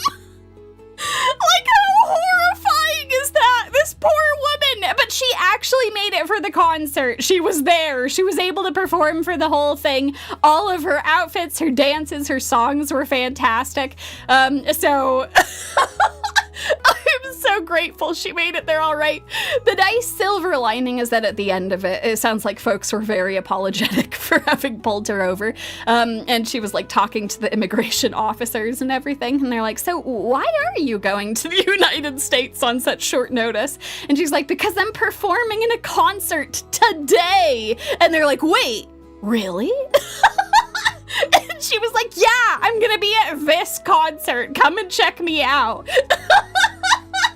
I know that's the thing. Even after all of that, she had such incredible energy. Like, she was over here being like, I'm so sorry. I'm really jet lagged. I don't have anything for my MC section. And then she ended up being super fantastic, just charismatic as hell and talking with everyone. God. Red card the weather. Red card the TSA too. Yes. I can't believe it. So yeah, she went through hell and back to make it to this concert, and it was so damn good. Holy shit. Some other huge shout outs in addition to Keiki's triumph over the universe conspiring to get in her way. They also premiered multiple new songs that haven't been heard before. Both Phoebe and Mint had some brand new songs that they revealed at the concert, which was really cool. So that was super fun to check out. Yes, a 10 out of 10, 100 out of 10, a red card out of 10.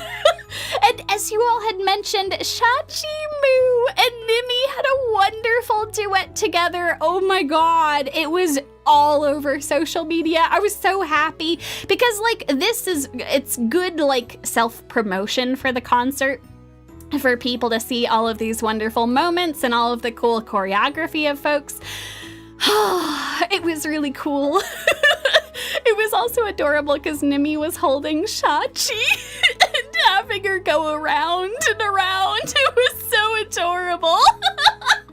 Yeah, Simply Spencer, that's a great question. It was a bit of everything. They had, I would say it was leaning more on the pop side, but there were a couple of rock songs. There were some slower songs. Keiki Hime sang Wonderwall.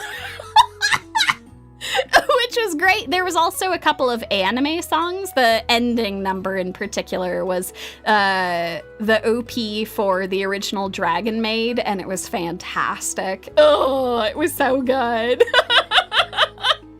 Oh, it was wonderful. magical. So yeah, this was a magical event. Absolutely phenomenal. If you are remotely interested in it, I think it's a worthwhile experience to check out because it's such a unique thing that they do. Having the 3D performers and the live performers look so seamless together is crazy. Plus, the streaming tickets are really fun because while us in person, we got to see all of them at the venue and got to scream super loudly. And get super excited. Like, being in a crowd like that is really fun. Everyone coordinates their light sticks together, and even if you don't know what you're doing at first, everyone just like gets into a rhythm together. Online, to kind of have a different perspective on the concert, they have all of these different camera angles to show off the 3D stage, show off the choreography. They have really cool camera cut-ins and everything. So yeah, it's super cool. I've seen some clips from the actual streaming bit and it's really cool. It looks amazing. Oh god. So yeah, if you were interested at all, this was phenomenal. I think it's kind of cemented for me that like my ultimate concert that I want to go and check out will be like anything that Densetsu does. They're just so good at this. Like their entire team is fantastic at coordinating between the 3D and the live performers so seamlessly. Like they transition so nicely from one song to the next, actually having choreography that matched each other. Oh, it was so cool. So yeah, I would highly recommend this one. It was fantastic. Oh, and then last, but certainly not least, the big thing that we did while we were in New York is we went to the Bronx Zoo. I'd heard a lot of really cool things about this and I wanted to go check it out, and yeah, this zoo is enormous. It's absolutely insane. Yes, I know. Isn't that crazy?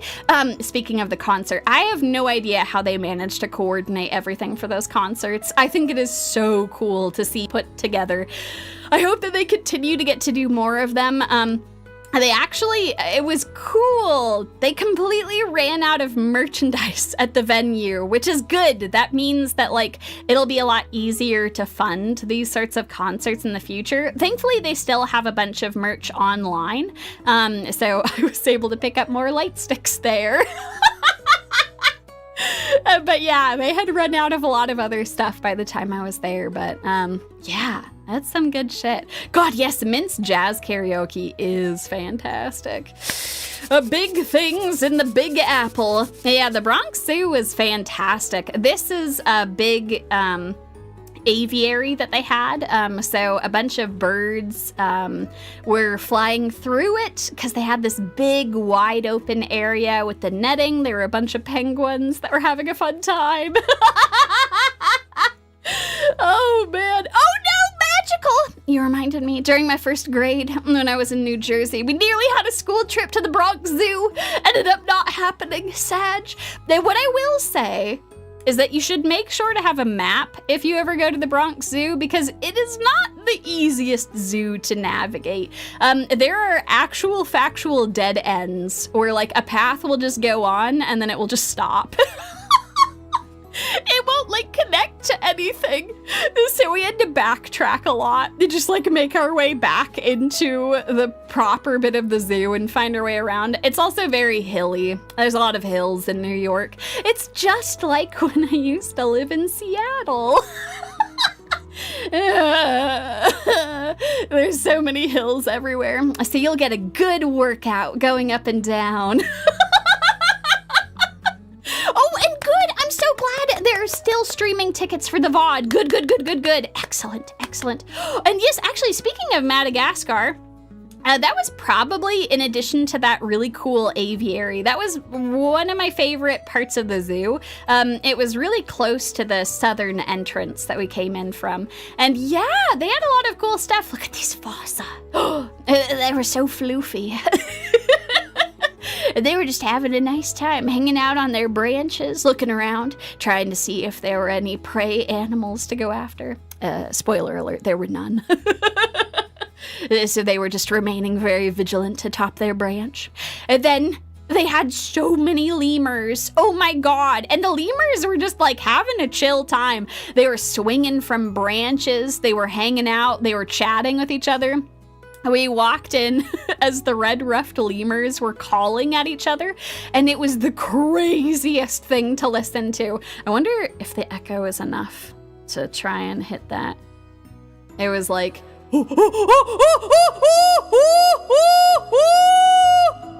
but like 5 of them were doing that. Yeah, no, these are our photos. We took a bunch of them. You can see this lemur is plotting his escape. Plotting to make their way out. But yes. You know, that faucet did look like it'd steal the peanuts out of your pocket. They were scheming. All of them were scheming. But yeah, no, the red-ruffed lemurs were super cool. It was also nice because I feel like a lot of places I've gone that have monkeys and lemurs, they don't have enough space for them and they always look so sad. They're just hanging out like, oh, I don't want to go and swing from the branches. There's nothing fun for me here. But these ones were going crazy. They were swinging all over the place and chatting with each other. Oh, God. And of course, oh, they had sea lions, one of my favorites. Of course, I always love snakes in the reptile exhibits, but sea lions are the most perfectly derpy bastards. They're so funny, and these ones were having the time of their goddamn life. They were just swimming around and like hopping out of the water, coming back down again, cruising all over the place. Their entire enclosure, the water was crystal clear. Oh, it looked so good. They had a great time, so that was super fun. I loved seeing happy, very derpy sea lions. But I also got to see the snakes. I got to see the snakes. This rainbow boa was my favorite. It actually is a shame because since this is just a picture, I wasn't able to show the fun iridescent thing that goes on with its scales. Because you might be looking at this being like, Yumie, that's not rainbow. That's at best white. But listen, the scales have this really cool iridescent reflective property where as you move back and forth, it has this rainbow sheen to it, which is super cool. So yeah, I know, I got to say hi to all the Sneks. They were super dope. Yeah, I know, right? With such glorious enclosures. It seems wonderful. And last but certainly not least, we got to see the laziest caiman in existence. Actually, there's a pair of them in this picture.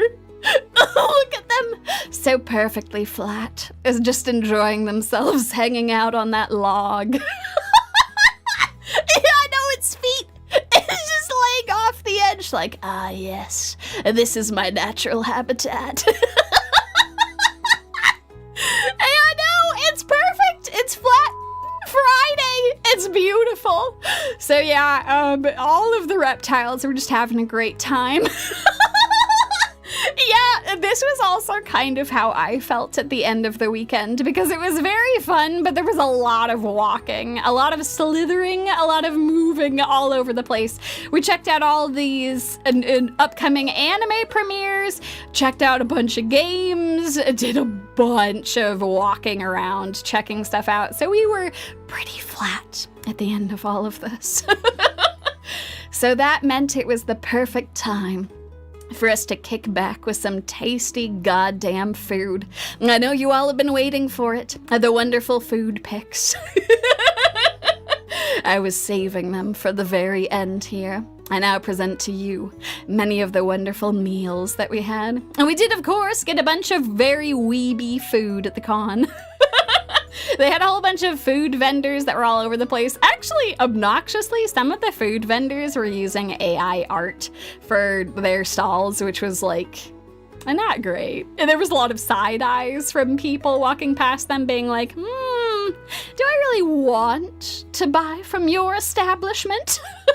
But thankfully, there were plenty of places who were not doing that. One vendor I wanted to shout out, who I really hope comes back for future conventions, is Yaya Tea. They were a wonderful delight. They were actually not next to the regular food court area. They were like one aisle over, which meant that their line was always reasonable. You could always get food quickly.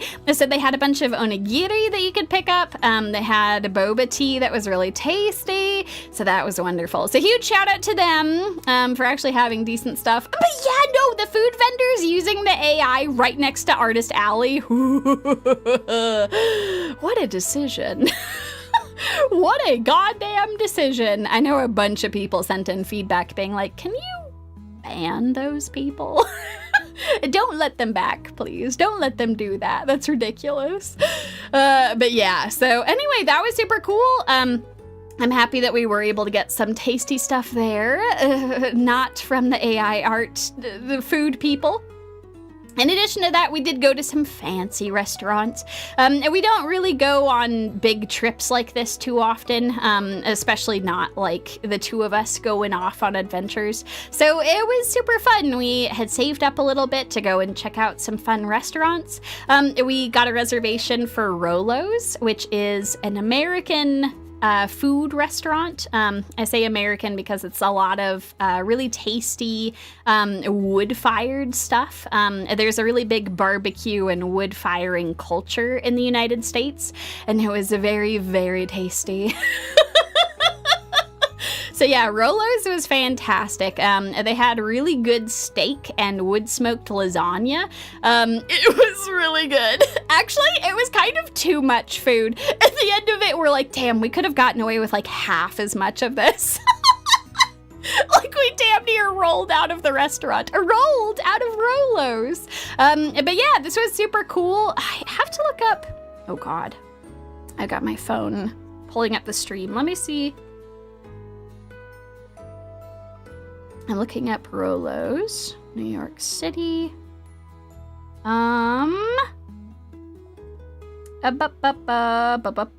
It's in Ridgewood. Oh God. I don't know the suburbs quite as well. Let's see, Ridgewood. It's in between Brooklyn and Queens. But yes, excellent. Yep. So Rolo's, it's between Queens and Brooklyn. We had to drive quite a ways to actually get here.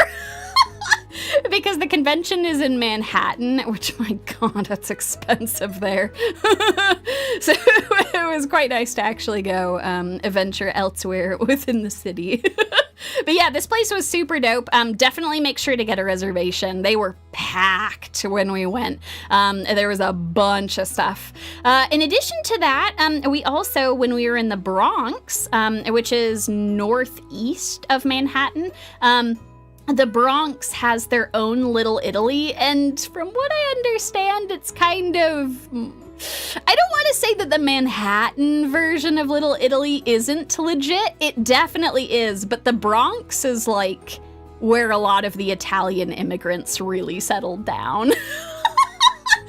So they have an entire portion of the Bronx that is just a bunch of Italian immigrant businesses, generations and generations of people who have been living and working and making amazing things there. And we went to Enzo's, which was fantastic. Yeah, Enzo's was really tasty.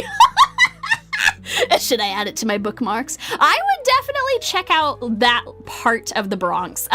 There's a bunch of stuff that's all there. In particular, Enzo's is on Arthur Avenue.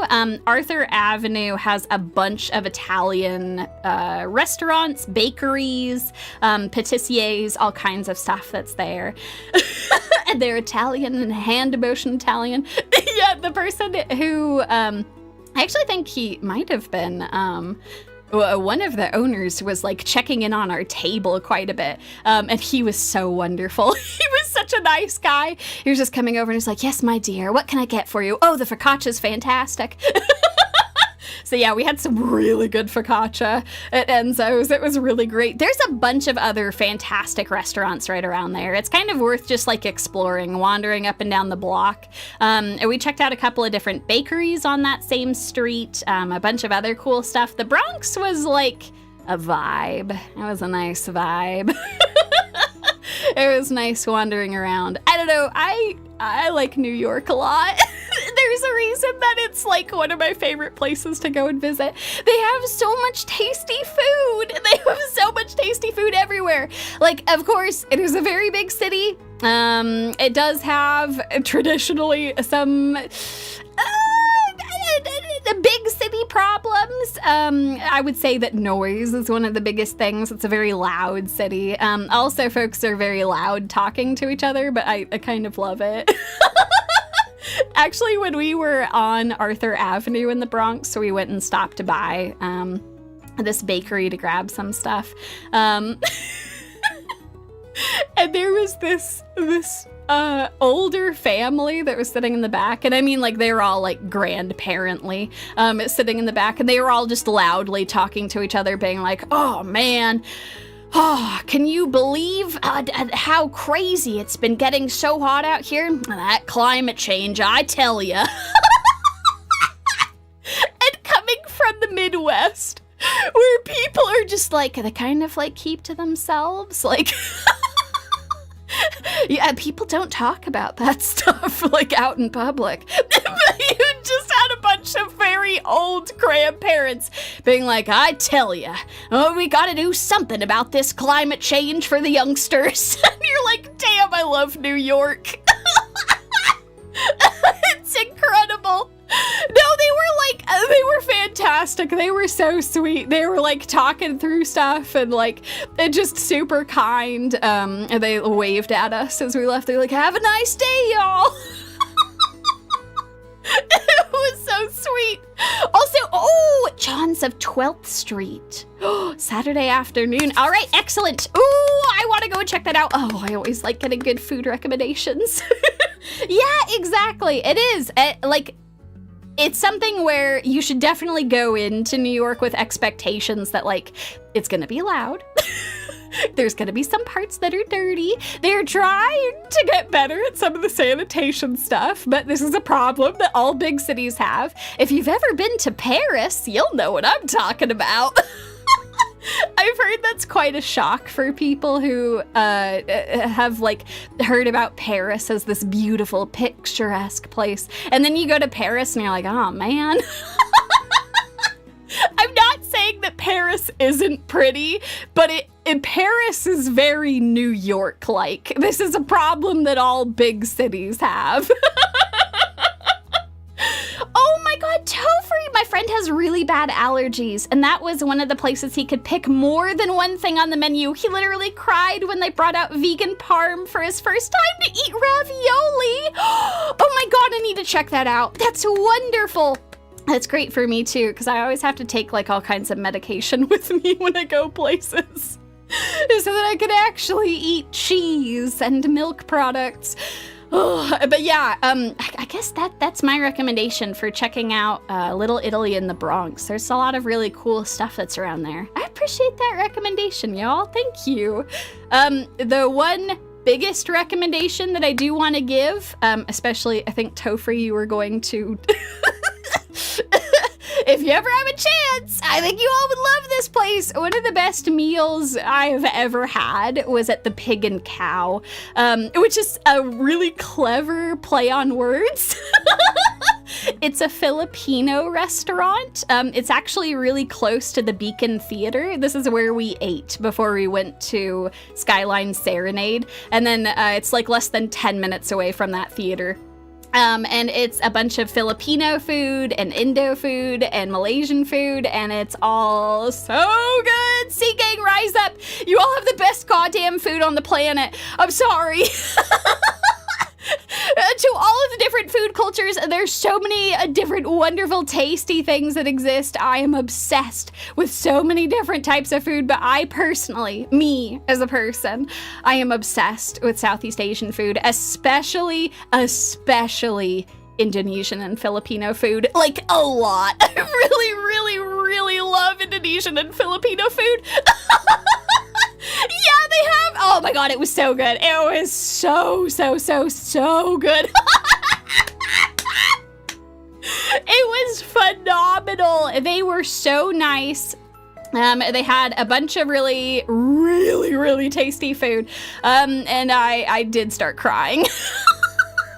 Because in the Midwest, we don't have a lot of diaspora from Southeast Asia. Like, we have a little bit from Thailand and Vietnam, and we've got a pretty big Hmong population, but besides that, I don't have a lot of access to Southeast Asian food. We have to make it ourselves, which is okay. That's not the end of the world. It's nice to actually be able to make that stuff, but it was really nice going to a restaurant and having them make the very tasty food.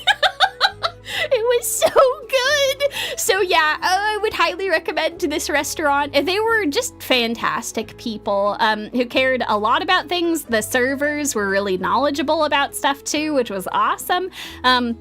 I know that some of these establishments, like, obviously, like, you will hire, like, competent people to help out and be able to go through stuff, but, like, actually having the staff have a very intimate knowledge of all of the dishes and, like, what it was in season and everything was super awesome, so... Oh, but yes, I know, right? That's the thing. Unfortunately, this tends to be more of a coastal thing. I found a lot more Filipino and Indonesian food on the coasts, especially the East Coast, especially New York. So it's one of those things where I want to make sure to be able to go and visit whenever we go, because otherwise I'm just not going to have access to this. So yeah, I hope that you folks enjoy this. Oh, uematsu, blessed Filipino food. I used to eat a lot of Filipino dishes when I would go visit my Lola. That's beautiful. That beautiful. So beautiful. Only in the Philippines.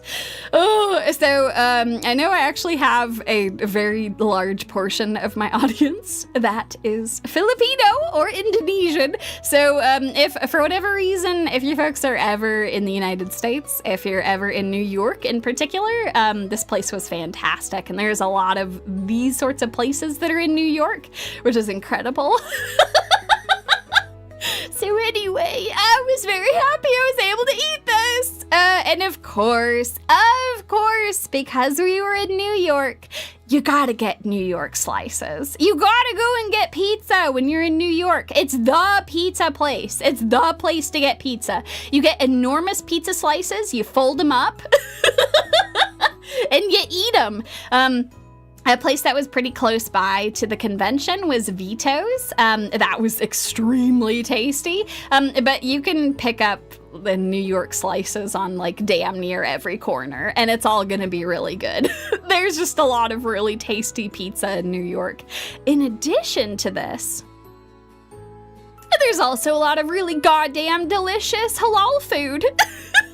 Like all over the place. New York, you've got pizza and you've got halal food trucks on every goddamn street corner.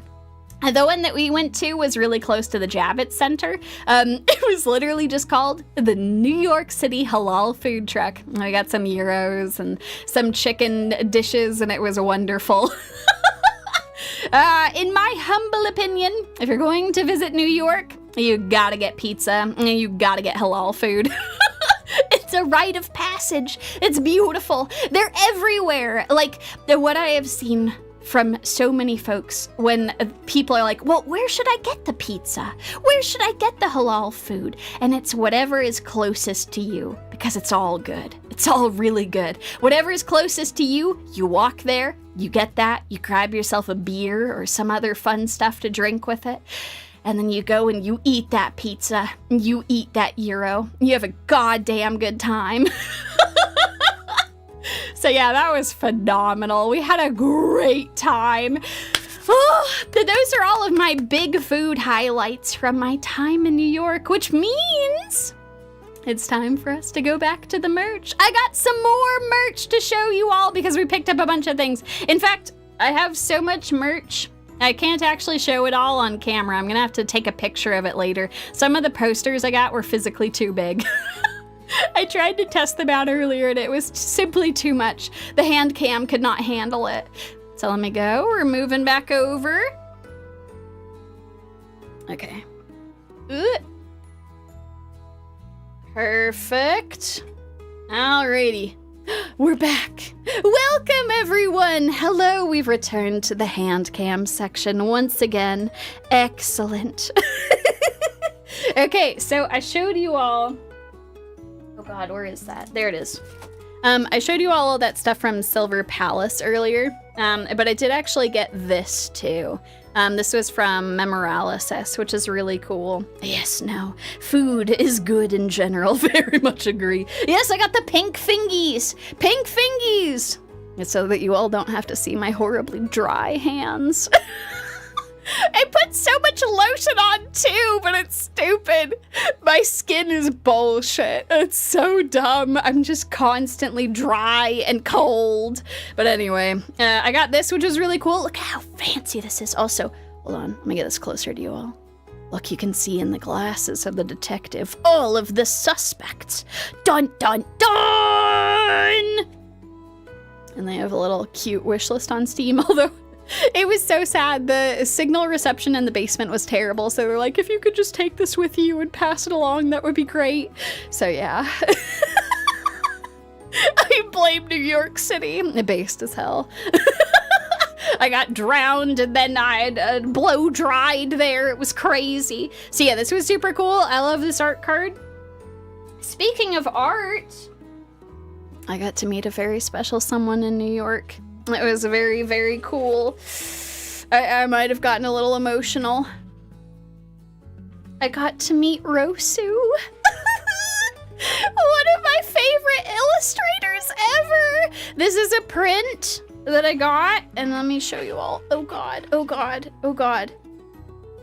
Look, it's signed. She signed it. I got to meet her.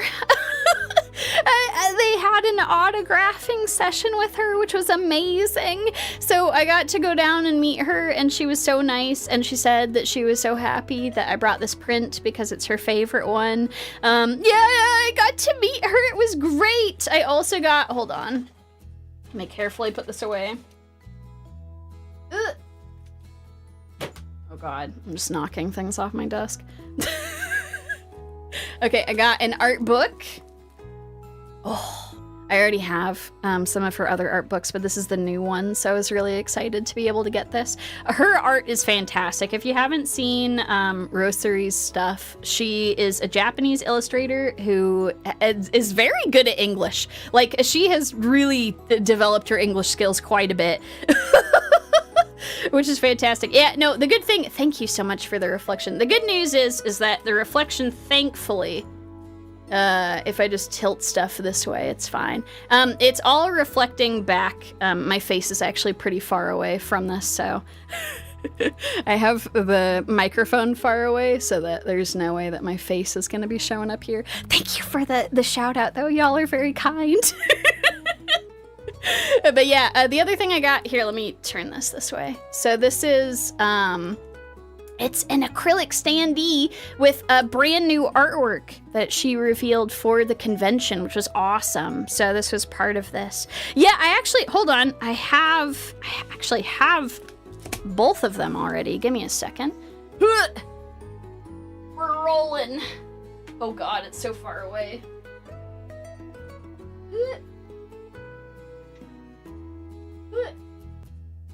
Okay. Ugh. Yeah, I bought these a while back, so I've got... Look how big it is. I got the first Rosu bun. This is the regular one. And I've got the burnt one. Look how angry he is. But they get along together nicely on my shelf. Yumie just needs to wear a Yumie mask for redundancy, yes. Oh. Tophree, I bought a small keychain and had Rosu sign its ass.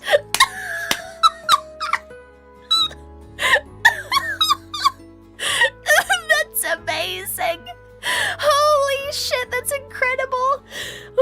So yeah, these are original characters that Rosu came up with. So, this avatar here, this is her, like what she looks like as a VTuber. She actually streams with a really gorgeous model, but she's also come up with, these are kind of her mascots, the Rosu Buns.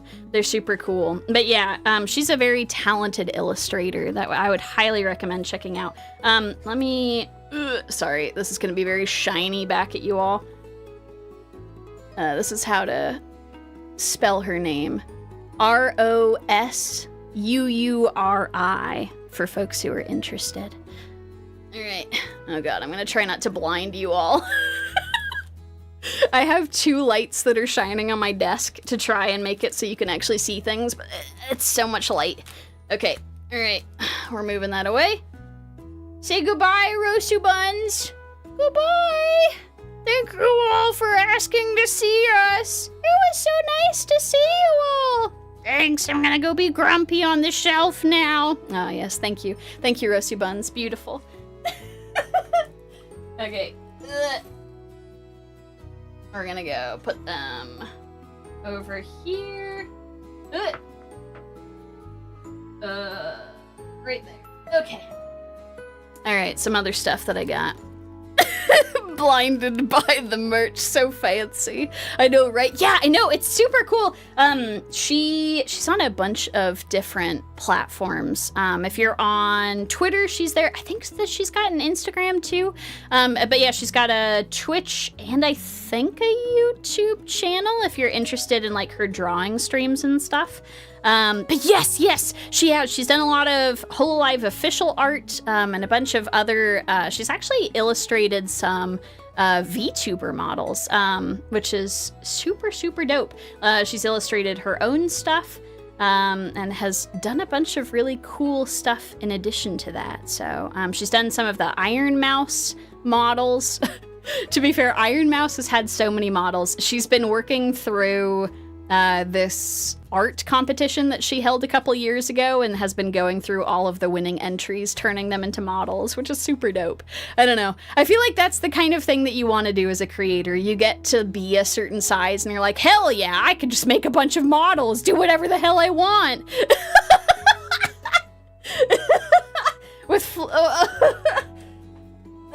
With blackjack and live 2D. So I wasn't able to pick up light sticks at the actual Skyline Serenade because everything was sold out. But I did pick up this acrylic of Phoebe, which is super pretty. I'm very excited to be able to display this soon. We got back super late last night, so I haven't had a chance to get anything set up yet. Yeah, exactly, that's the thing. Topher, you're so right. It's cool that, like, Ironmouse is just out here, like, I don't know, like, creating an entire industry. It's so cool.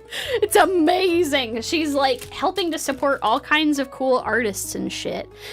Oh, you know, Mr. Oreo, that's a fantastic question. Is there merch that you desperately wanted at New York, but I couldn't for other reasons? Some of it was like space constraints. I would buy 1 million posters if I could, but I only have so much wall space. I also really wanted a bunch of acrylic standees, but I just like don't have enough room on my desk. I have to be cautious. I have too many things here now. So anyway, I was very sad that I wasn't able to get some of that stuff. And of course, I was hoping that they were gonna have, like Nendoroids that I didn't have, but I was really shocked. I actually had a lot of the Nendoroids that they had at the convention. I don't know if I was like happy that like I finally gotten to the point where my Nendoroid collection is enormous, or if I'm like sad that like it's harder now for me to find chase Nendoroids.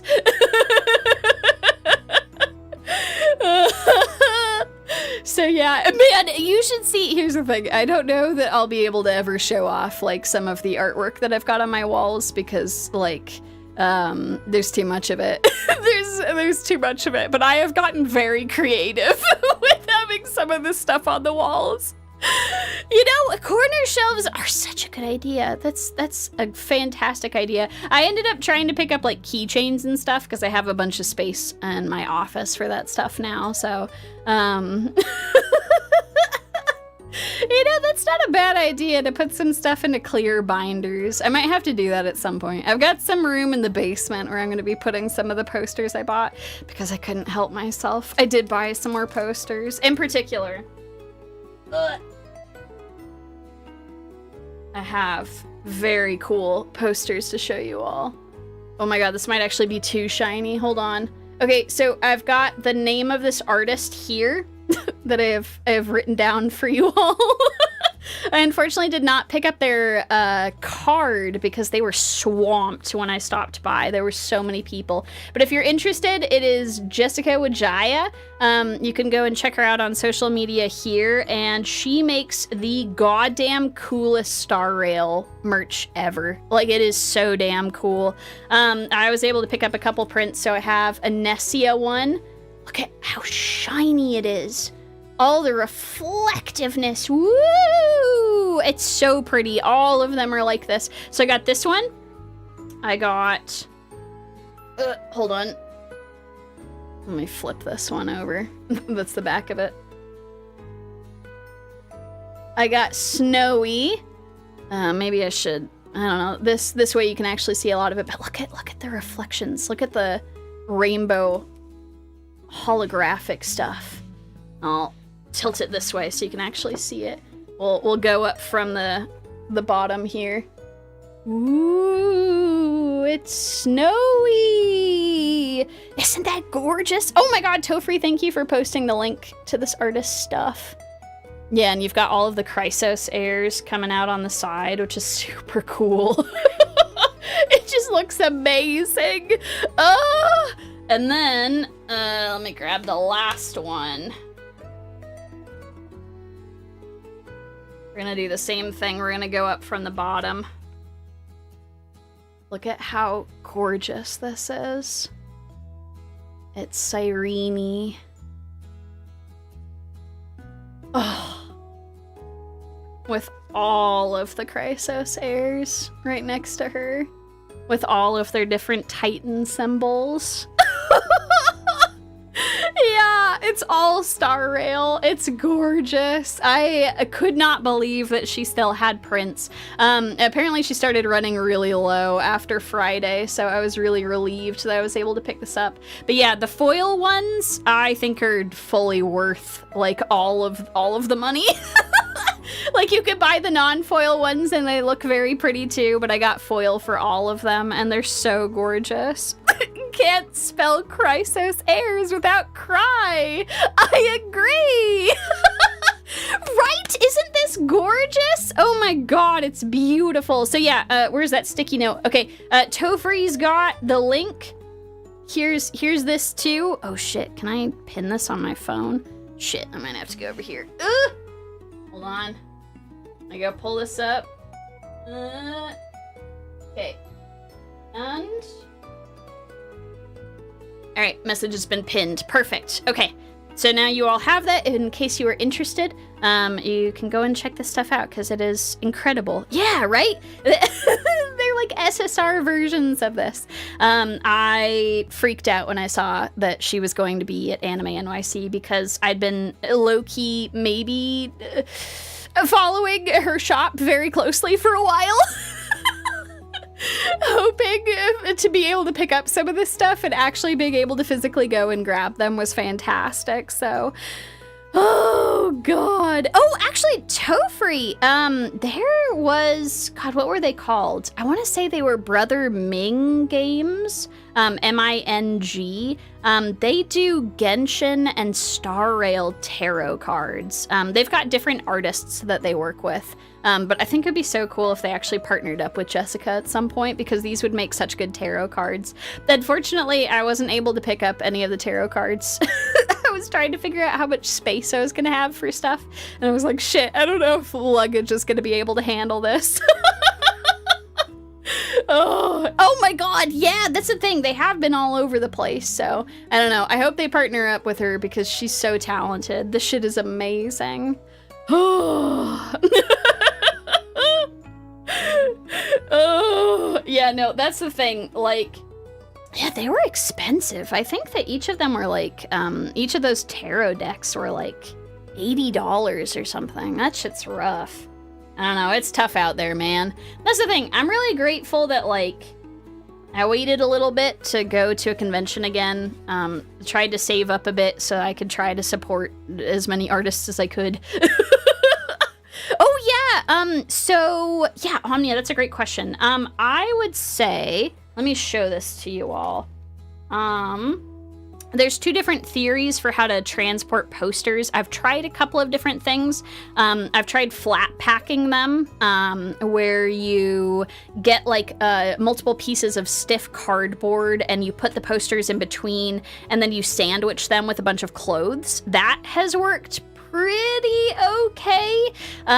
It's just, it requires a lot of extra stuff and like takes up space in your luggage. You also kind of want to put it in like a big check-on bag, which is kind of a lot. I've found the better solution overall. Let me show you.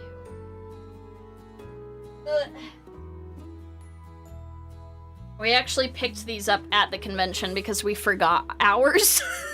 It ended up working out because this one had a sling, which was way better. If you're able to get a poster tube, that's kind of like the best possible solution.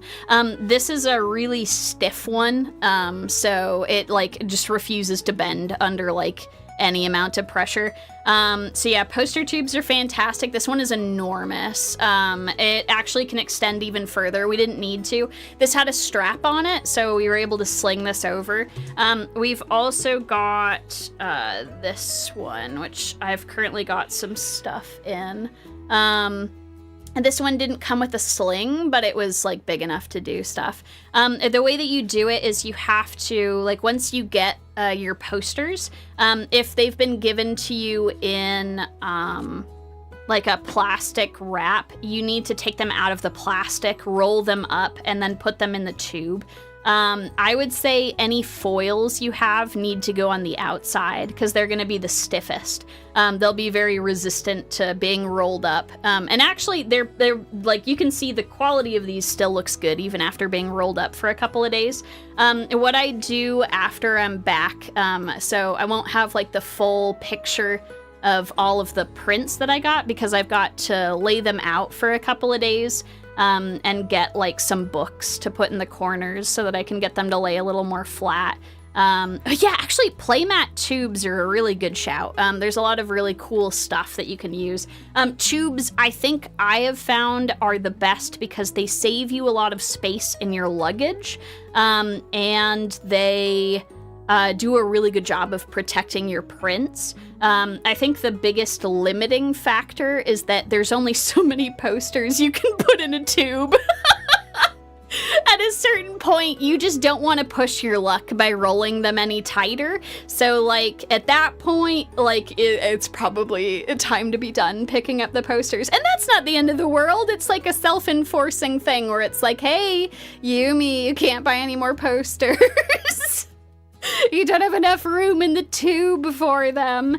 But yeah, I'll show you. I wonder if I can show off how tightly I can wrap this thing. So let me see. Okay. So with a foil like this, you very, very carefully tuck it like this. Very, very carefully roll it. If you have a flat surface or like your knee or something, that works out pretty okay. And it ends up being about this wide. And then you can fit it into the tube. If you've got multiple foils, try to roll them together, because again, those are gonna go on the outside. But then it's nice because once you've rolled them up, when they go in the tube, they'll all expand to their maximum roll width, which is nice. So it ends up like being a really good space saver.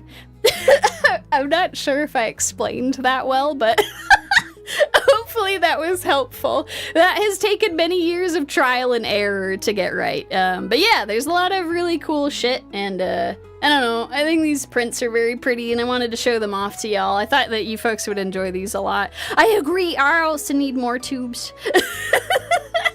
Oh, Omnia, I've heard some folks get a plastic container and use the humidifier packs to help re-straighten posters. I have never tried that. That's not a bad idea. I should look into that. That's a great idea.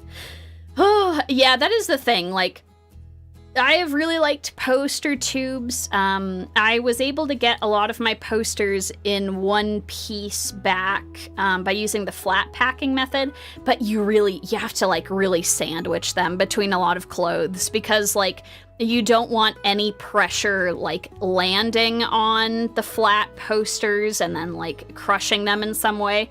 And that can be kind of restrictive if you've bought a lot of other stuff. So the poster tube is nice. It doesn't take up a lot of room in your luggage, and it's a much better way to transport a lot of stuff. So, yeah. Ah, the stuff they use for fixing curled foil cards, just bigger. That's a really smart idea. That's a really smart idea. I should try that out, because I picked up a couple of posters from stuff. Once I get stuff all rolled out, I'll be able to share some pictures on social media with y'all. But yeah, I thought those were cool as hell. Let me put this down here. Alright. What else do I got for you? Oh, that's right. Oh god. I'm just dropping shit everywhere. Okay. I picked up some cards. So I haven't had time to play any of this shit yet, but we did pick up starter decks for the HoloLive trading card game, as well as Shadowverse, which is just, this is cursed. This is a cursed property. Shadowverse has like so thoroughly burned all of their fans that like, and this is a very cursed product for me to own. But you know what? I liked the art on it, so I foolishly wanted to support the Uma Musume stuff. No, I didn't get the Pokejon cards. I should have tracked that shit down. But I did pick these ones up. So I do have the actual, like, some starting deck stuff, so Bear and I will be able to play through that and see how it goes. I know. You know, maybe it ended up being for the best because our luggage was just like absolutely packed to bursting by the time we were done.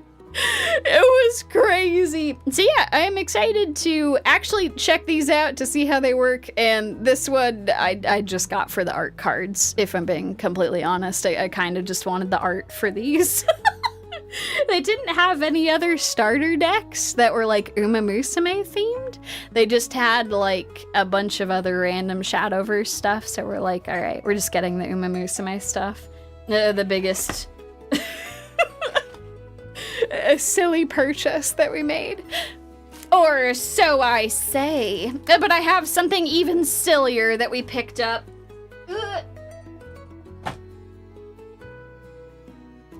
I now present to you all our pride and joy. Quite possibly our favorite thing that we picked up at the entire convention. I'm spilling the beans early because I have other fun things to show you all, but this is kind of on theme.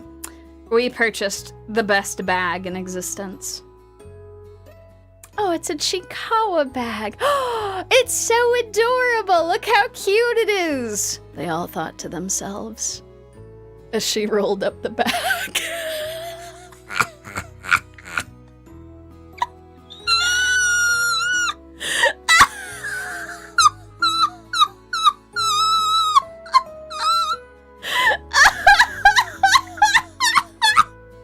We saw people going around with this bag, and we made it our mission to go and find this.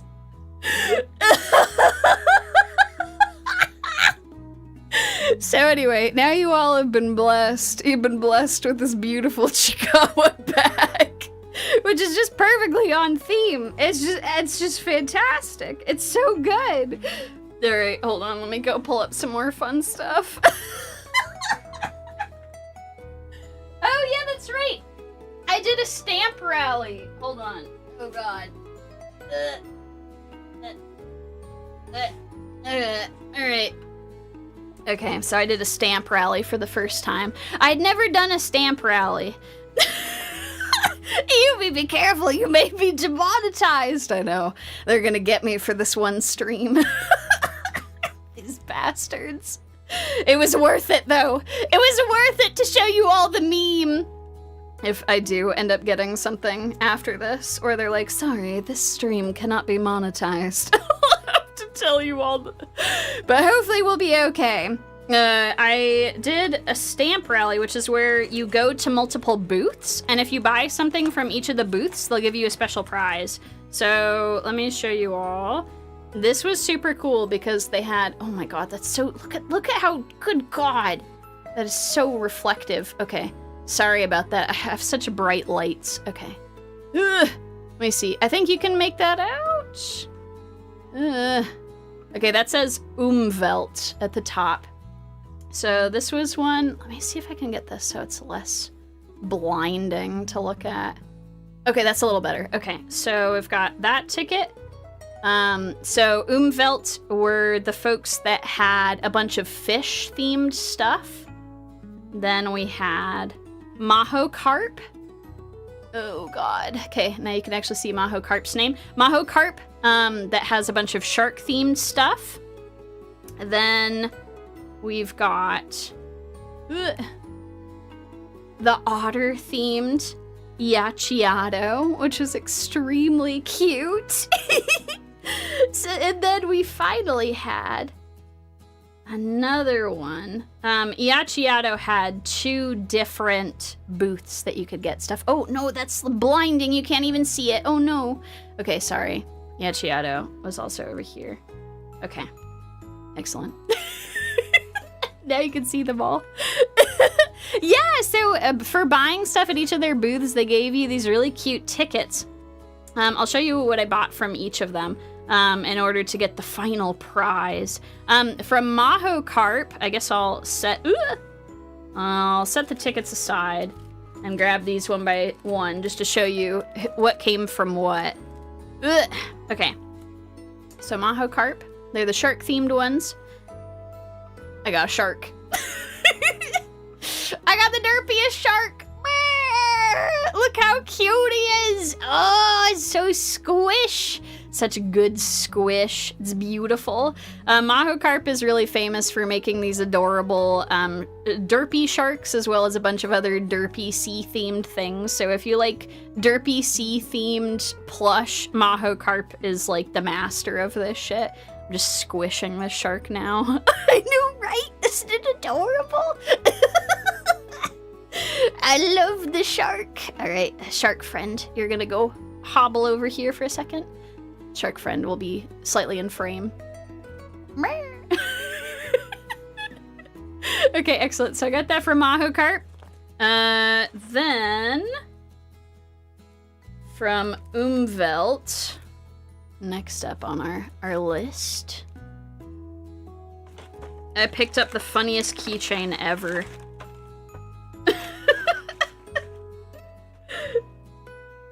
We picked up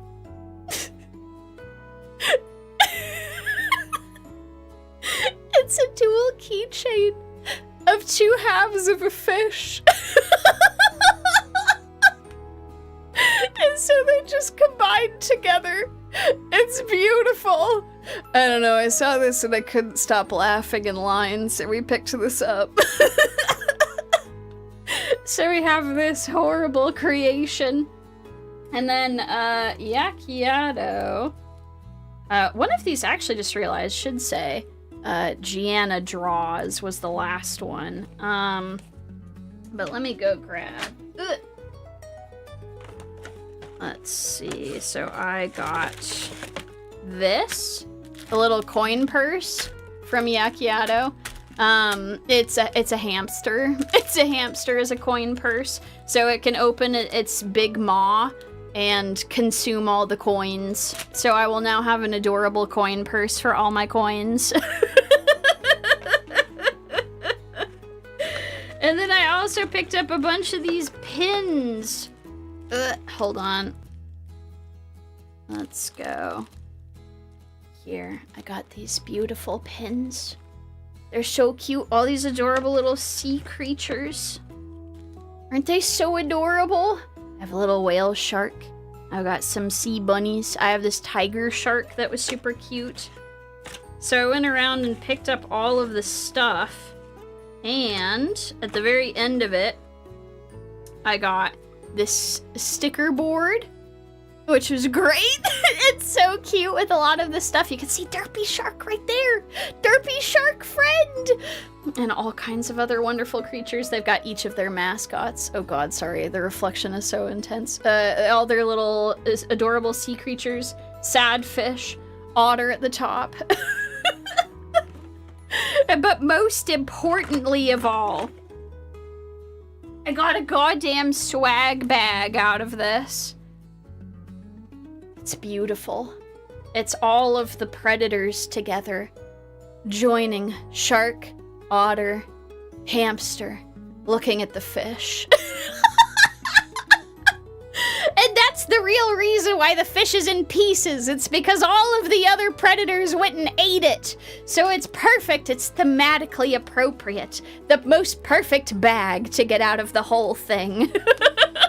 They also gave this special pin for completing the stamp rally, which was really cute. So it's all of them hanging out on this big whale shark together, the whale shark mech, all heading off into battle. So that's wonderful. I actually have on my wall, I've got like a hanging pin stand. I'm gonna go put these all in this bag now. So I can put all the pins and stuff. I don't know where I'm gonna put the keychain. But I'm gonna find some fun place to stick that. And say goodbye, Mr. Shark. Goodbye, everyone. Thank you for saying hi. Oh god, my shark energy is too strong. I'm shaking the camera. And goodbye, everyone. Bye. Alright, farewell, Mr. Shark. Alright, Mr. Shark goes back over here. Alright, other fun things I picked up. I swung by the Omona shop. They do a lot of collaborations with VTubers. Thank you all for saying goodbye to Mr. Shark. I know, that bag is so poetic. It seems fishy. Yes, I agree. Let me see if I can show this to you without all these light reflections. So, so Omona is the name of the shop. Let me see if I can, there we go. Omona shop. OHMONAH. They do a bunch of really fun merch stuff. And they were doing a collaboration with Hololive and with Ironmouse. So I picked up this Ironmouse plushie, which serves as like an enormous keychain. You might notice she's a little, she's seen a lot. She's glimpsed into the void and back. I was carrying her on my person when we went to the Ironmouse concert, and she got completely soaked. So now she's got a little bit of frizz to her hair, a little bit of character for having survived the storm of Anime NYC 2026. But she was my wonderful companion. Her, Bear, and I, we all made it to that goddamn concert. Oh, and have everyone stand up at the very end, but it's okay.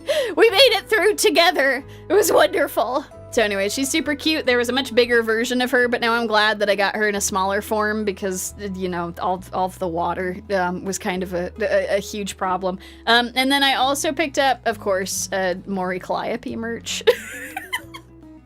They have these enormous Omori, and look, it's the size of my hand. It's enormous. Ooh. So yeah, this was a very beautiful thing that I'm gonna find somewhere to display. I might like display this on my door. It's so beautiful. It looks so good. It's wonderful. I haven't even taken it out of its case yet.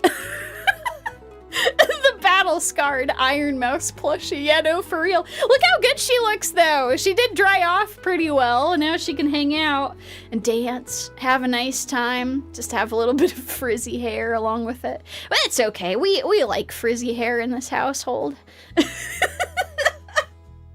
So anyway, that's my a battle-scarred Ironmouse plushie.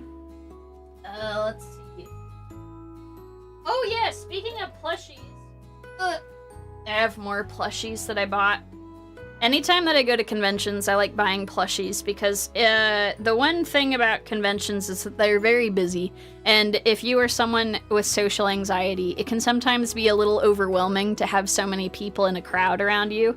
And I have found that the best solution to this is to have a plushie that you can hug. And if you're at an anime convention, everybody's got plushies that they can hug. So you go in, you get a plushie, and you carry it with you the whole damn time. And everybody else has plushies too, so it's great. And I found some god tier plushies at this event. Oh my god. Okay, so this is gonna look very innocuous. This is a whale shark. They're looking at you from the side. You might be like, oh, that's a pretty cute plushie, but I saw the derpy shark from before, and the derpy shark was very funny. And I do agree with that. But this, okay, these were from a store called Japan Wave, and they had imported a bunch of stuff from Japan, and I don't know what the hell they're doing with their plushies over there, but this is like the most premium squish I have ever experienced. Like, whatever memory foam is inside of this plushie is like some of the most perfect squish I could ever conceive of. I loved it so much I bought 2 of them. So I have this derpy little otter. Hello! Little otter friend with his little paws. Little wiggle paws. And they were so perfect. I was able to carry them around and squish them and like play with their little paws as I was waiting in line and stuff. It was perfect. Yes! Whatever it is they're using for their fluffy pancakes, they're also putting in their plushies, which is amazing. So this shit is, oh, it's amazing. The squish consistency is unreal. They're also like ridiculously soft to a degree that I'm like, it's witchcraft. The witchcraft has gone into making these plushies, and I don't know how they do it. But anyway, there you go. If you're ever curious, these like very squish plushies are amazing. These ones, here, let me show you. These are the tags for these ones. Marshmallow Aquame. And here's additional information if you want to try and track these down for yourself.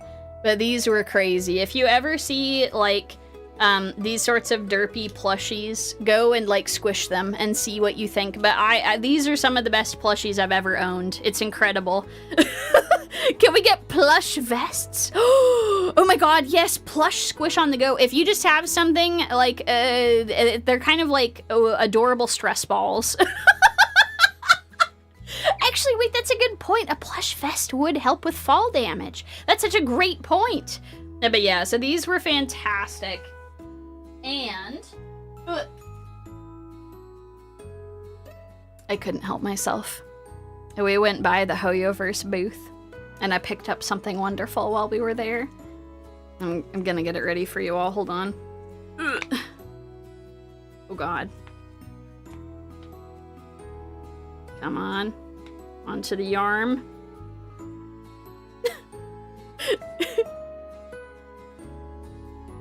It's finin'. On my arm! It actually clips on, which is incredible. I really wanted to pick up one of these, but I was worried that they were gonna be completely out of stock. And thankfully, I was able to pick up, a bunch of adorable merch, one of which was this adorable Finin Chimera, which is beautiful. Isn't this so cute? They almost were completely out because Finin is very popular, which makes me very happy. So this was wonderful. I was actually able to pick up the Finin Chimera. But yeah, they slap onto your arm. It's actually like really crazy. Hold on, let me show you. I was trying to like, they just like snap back like that. They're not gonna move off of your arm anytime soon. So that was super cute. Ugh. I also was able to find from Cafe de Yumie, I was able to get some Rusader merch. I was so happy that they had some. I actually already had the Crimson Ruse dice from the Misty Mountain Gaming folks. They had a bunch of booths all over the place, which was cool. But I picked up some Rusader specific stuff at Cafe de Yumie, which was fantastic. So now I have these for my collection. I also have these wonderful notes now. Woo! Oh, it's beautiful. The Rosator design is kind of incredible. Like, I think this is fantastic mascot work. It's beautiful.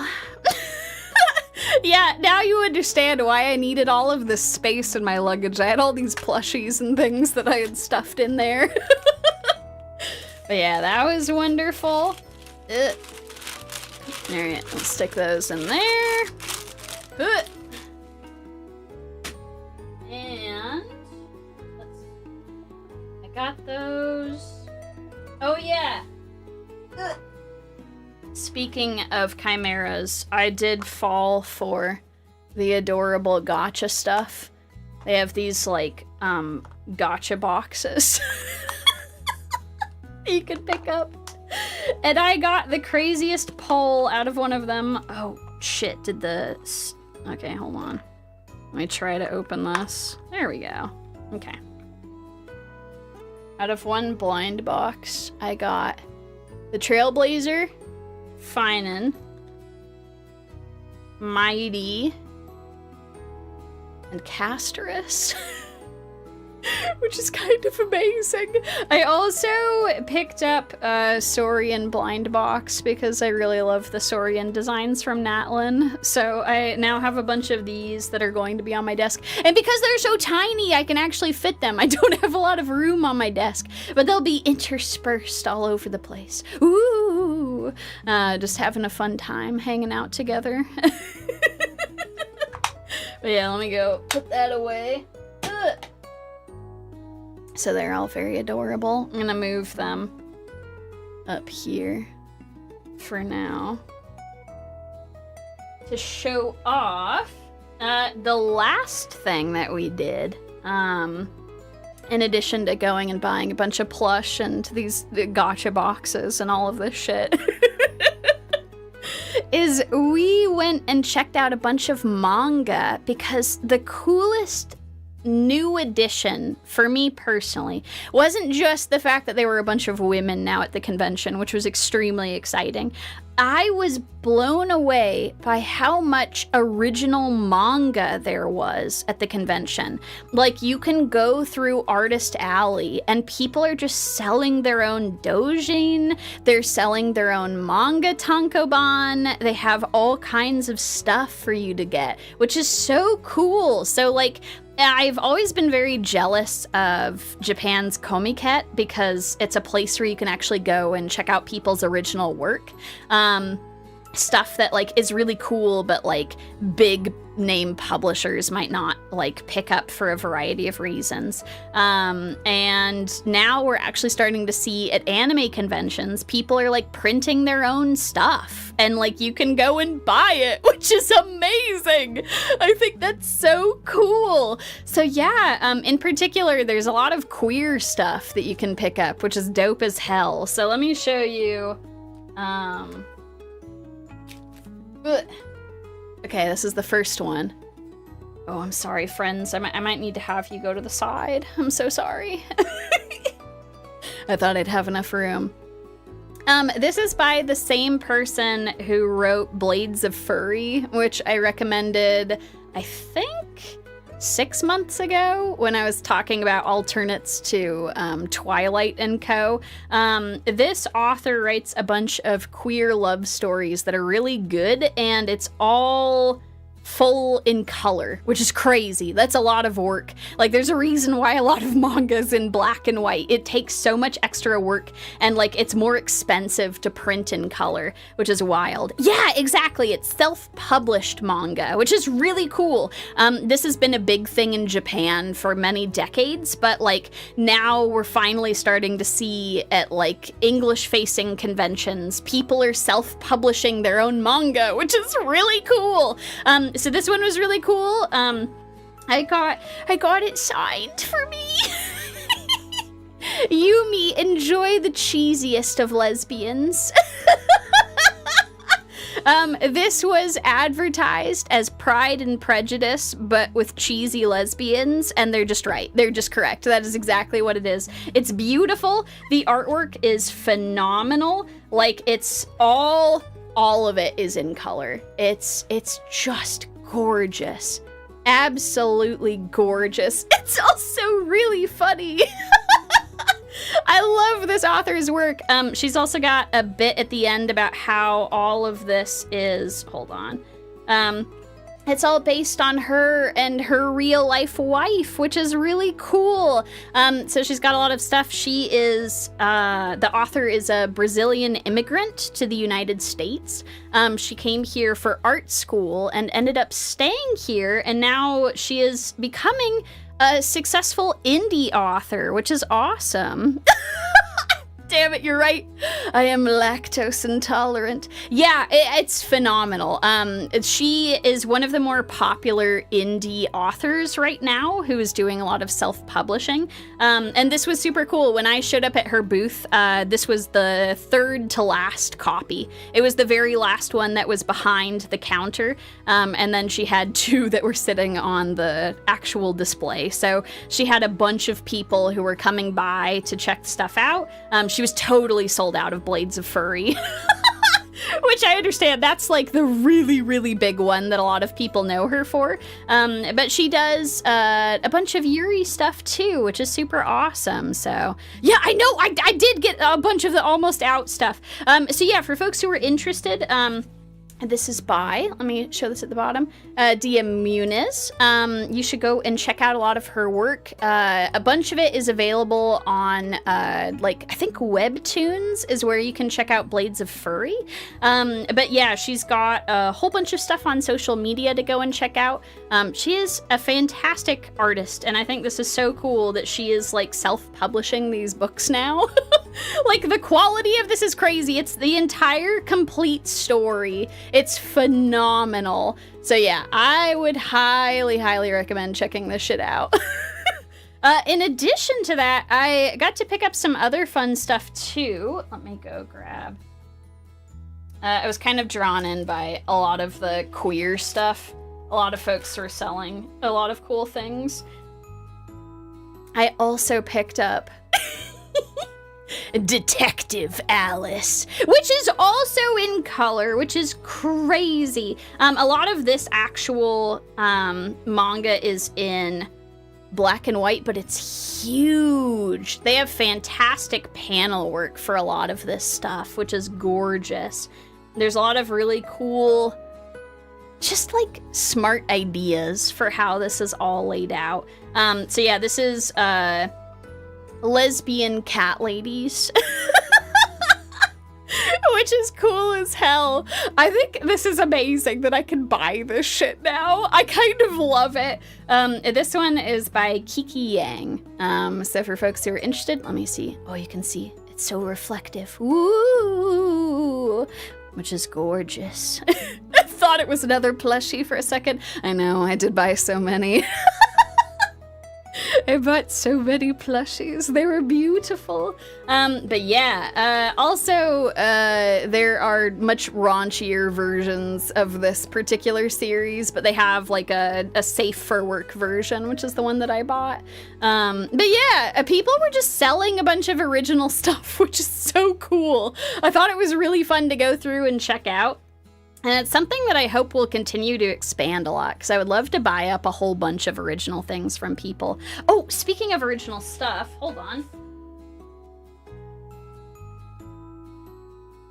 I'd put this on the floor because it was really big, but I gotta get this open really quick to show y'all. We picked up from PO2, I'll show you how that's spelled. So this is the author's name here, PEOW2. This is an absolutely gorgeous, like, flipbook style original work, which is crazy. They were just selling this at their booth. It's wild. Let me see if I can show this to you all. Hold on. Let me go. Yep, I gotta pull it out of its sleeve. Hold on. So it came in this as a sleeve. I'll put this over here. And then look at this. book in the fall and later on. And it's just like, oh good, that's barely big enough. So yeah, it's this gorgeous long style illustrated book just like this, which is so cool. It's amazing. It's got very traditional binding to it as well. So this is a way that a lot of, especially Japanese books, were bound for a long time. And especially this style, like the length of the book. It's so cool. I think this shit is amazing. And they were selling this shit, coming with its own sleeve and everything. I think this is a wonderful new development to the anime scene. I really, really hope that we continue to get even more people who are self-publishing stuff, because I would really love to be able to see it. I know, isn't that, yeah, that's exactly it. It's a fairy tale that's in your hand. It's amazing. I'm gonna very carefully put this back into its box. Excellent. Okay. Excellent. It is back. And that's nice little container here. It's beautiful. Yeah, actually, that's, why am I sticky? That is a very, very good shout out. I was drawn to this because I have very fond memories of Frog and Toad from being a child. And it's very cool to see that kind of style of artwork continuing on in the modern day. It's beautiful. I think that's wonderful. Ugh. Let me go move this over here. Alright.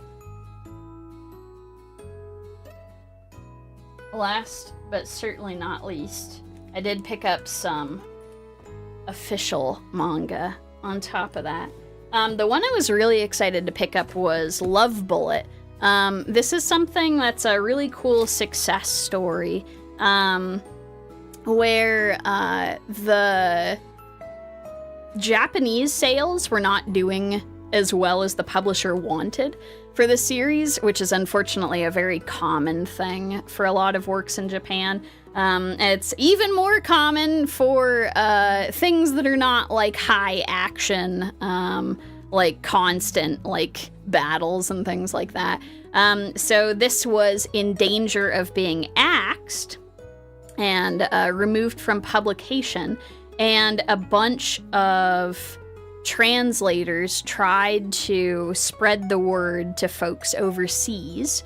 Tried to get like English-facing viewers interested in the series, and they flooded the sales. Like, people who could not speak Japanese were just buying tankobon to keep this thing alive because they'd been reading unofficial translations of it and loved it. So the English-speaking community was able to revive this manga, and it now has an official English release. So it actually has English tankobon now that you can pick up. I was super excited to go and get my hands on it, which is great. It does have some battle stuff to it, but it's a bunch of Yuri angels doing battle and falling in love with each other. Which is super cool. So guns, angels, Yuri, all put together. I think this is really cool. Like, it shows how much things have changed in the manga industry, where like it used to be that even if something was really popular outside of Japan, if the Japanese sales weren't enough, like manga would just be completely taken off the shelves. Like it would just be canceled. And it's cool to see that like there is enough of a global community now that people will be like, no, you keep printing this. We want to read it. We will buy this. Please give us official English versions. So yeah, I think this is kind of incredible to see how global anime and manga has become. I think it's fantastic. Yes, Sylvia Blessing. That's such a great shout out. If you haven't heard of Love Bullet yet, please go and check it out. It's a really cool success story, and it's also something that would be awesome for more people to learn about. I think it's a really cool series that I'm very glad was not canceled. It's incredible. Yeah, right, that's exactly it. It felt really good to actually be able to pick this up. They had this at the Kinokuniya booth, which was awesome. Like, the actual English release of this was like being sold by a major publisher. Like, that goes to show you how times have changed for the series. Like, a lot of the big publishers were like, you're selling all right, but not good enough. We're gonna pull you. And now they're out here selling it overseas. I don't know. I think that shit's incredible. It's absolutely wild.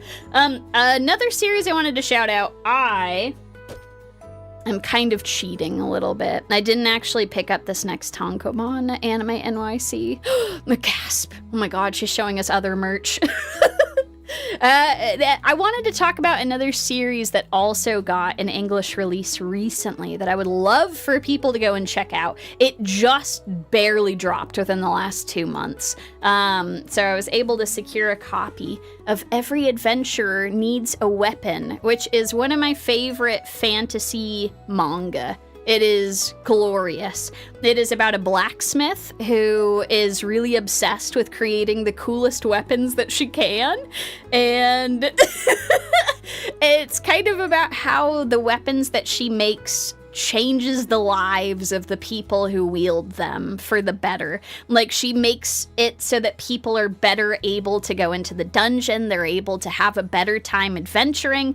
She starts making her way further into the dungeon as a result of all of her weapons.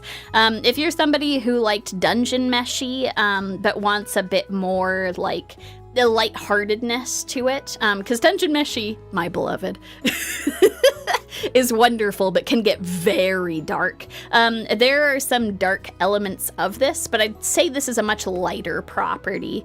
And it's full fantasy. So there's no isekai elements or anything. It's set in a fantasy world. And let me go find for you all. I'm sorry, I'm plugging this series that I love to death. I want to see if I can show you all what this adventuring town looks like, because I think it is one of the coolest ideas for, like, what a dungeon. Here we are. There's plenty of dungeons out there, and this one is a whale's maw. So this entire story takes place in a town that is at the edge of a dungeon, and the dungeon emerged from the earth as the mouth of an enormous dungeon whale. So it's this huge gaping maw that all of the adventurers hop into, and then they make their way into the belly of this dungeon whale. It's amazing. So yeah, there's a lot of really cool stuff in here, some really fun ideas. The action scenes are really fun because she's making weapons, so they get to show off, like, what the weapons look like when they actually do stuff. It's fantastic. So if you're looking for a fun fantasy manga, I would highly recommend Every Adventure Needs a Weapon, and it's getting an official English release now, which is great. I love it very, very much, and I would love for more of them to get printed. I think it's doing pretty well in Japan. It's got more tankobon that are on the way, and I'd really love for this to become more popular overseas too, because I think it's wonderful. Captain Ahab, eat your heart out. Yeah, no, for real. The entire dungeon itself is a whale. It's beautiful. But yeah, that was my haul from Anime NYC. I got a bunch of stuff. Let me bring friendos back over here. I'll go put these here for folks who are interested. I'm sorry for the glare from my stuff. I'll put these next to them. Thank you all so much for hanging out with me as I got to share all of the fun swag and stuff that I picked up. It was a really fun trip, even though I got rained on, even though shit was crazy, and The first concert I went to was insane. It ended up being a really fun trip, and I'm super excited for all of the fun stuff that I'm going to be able to share with y'all. I wanted to take this week off because I have a lot of stuff I've been working on in the background for many months, and I'm going to finally be able to reveal that to you all in the next month. So that's super cool. I'm so excited that I finally will get to share all these big things with you folks. So in the meantime, I'll be making a stream schedule here shortly, posting a bunch of waiting rooms and stuff for y'all. I have a bunch of events that have all happened this week in the gachas that I play, so we'll be checking those out together. And then, yeah, I'm going to have some really cool stuff that is going to be coming up in the next month. So, yeah, it's going to be super dope, y'all. Anyway, thank you all so much for joining me. I can't believe I talked for like 3 hours. Good God. I mean, that's the power of Anime NYC. I didn't even show you all like all of the merch. Some of it is too big. I literally can't fit it underneath this camera. But I got to show all the biggest highlights, I think. Alrighty, y'all. I hope that you folks have a wonderful rest of your day. Let me scoot this camera back over here. Excellent. And look out for streams and stuff. I will have updated waiting rooms and things for you all shortly. So look forward to it. In the meantime, I will see you all very soon. Thanks for the very warm welcome back. And I can't wait to get back to a bunch of stuff here shortly. Alrighty, until next time, it's Yumie!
Everyone, it's Mr. Shork. Thanks so much for watching the stream. It was really fun to talk about Anime NYC with y'all. I hope you have a great rest of your night. Remember to have lots of wonderful dreams about sharks and how adorable they can be and very squishy. Yeah, that was your Shork PSA. I'll see you all soon.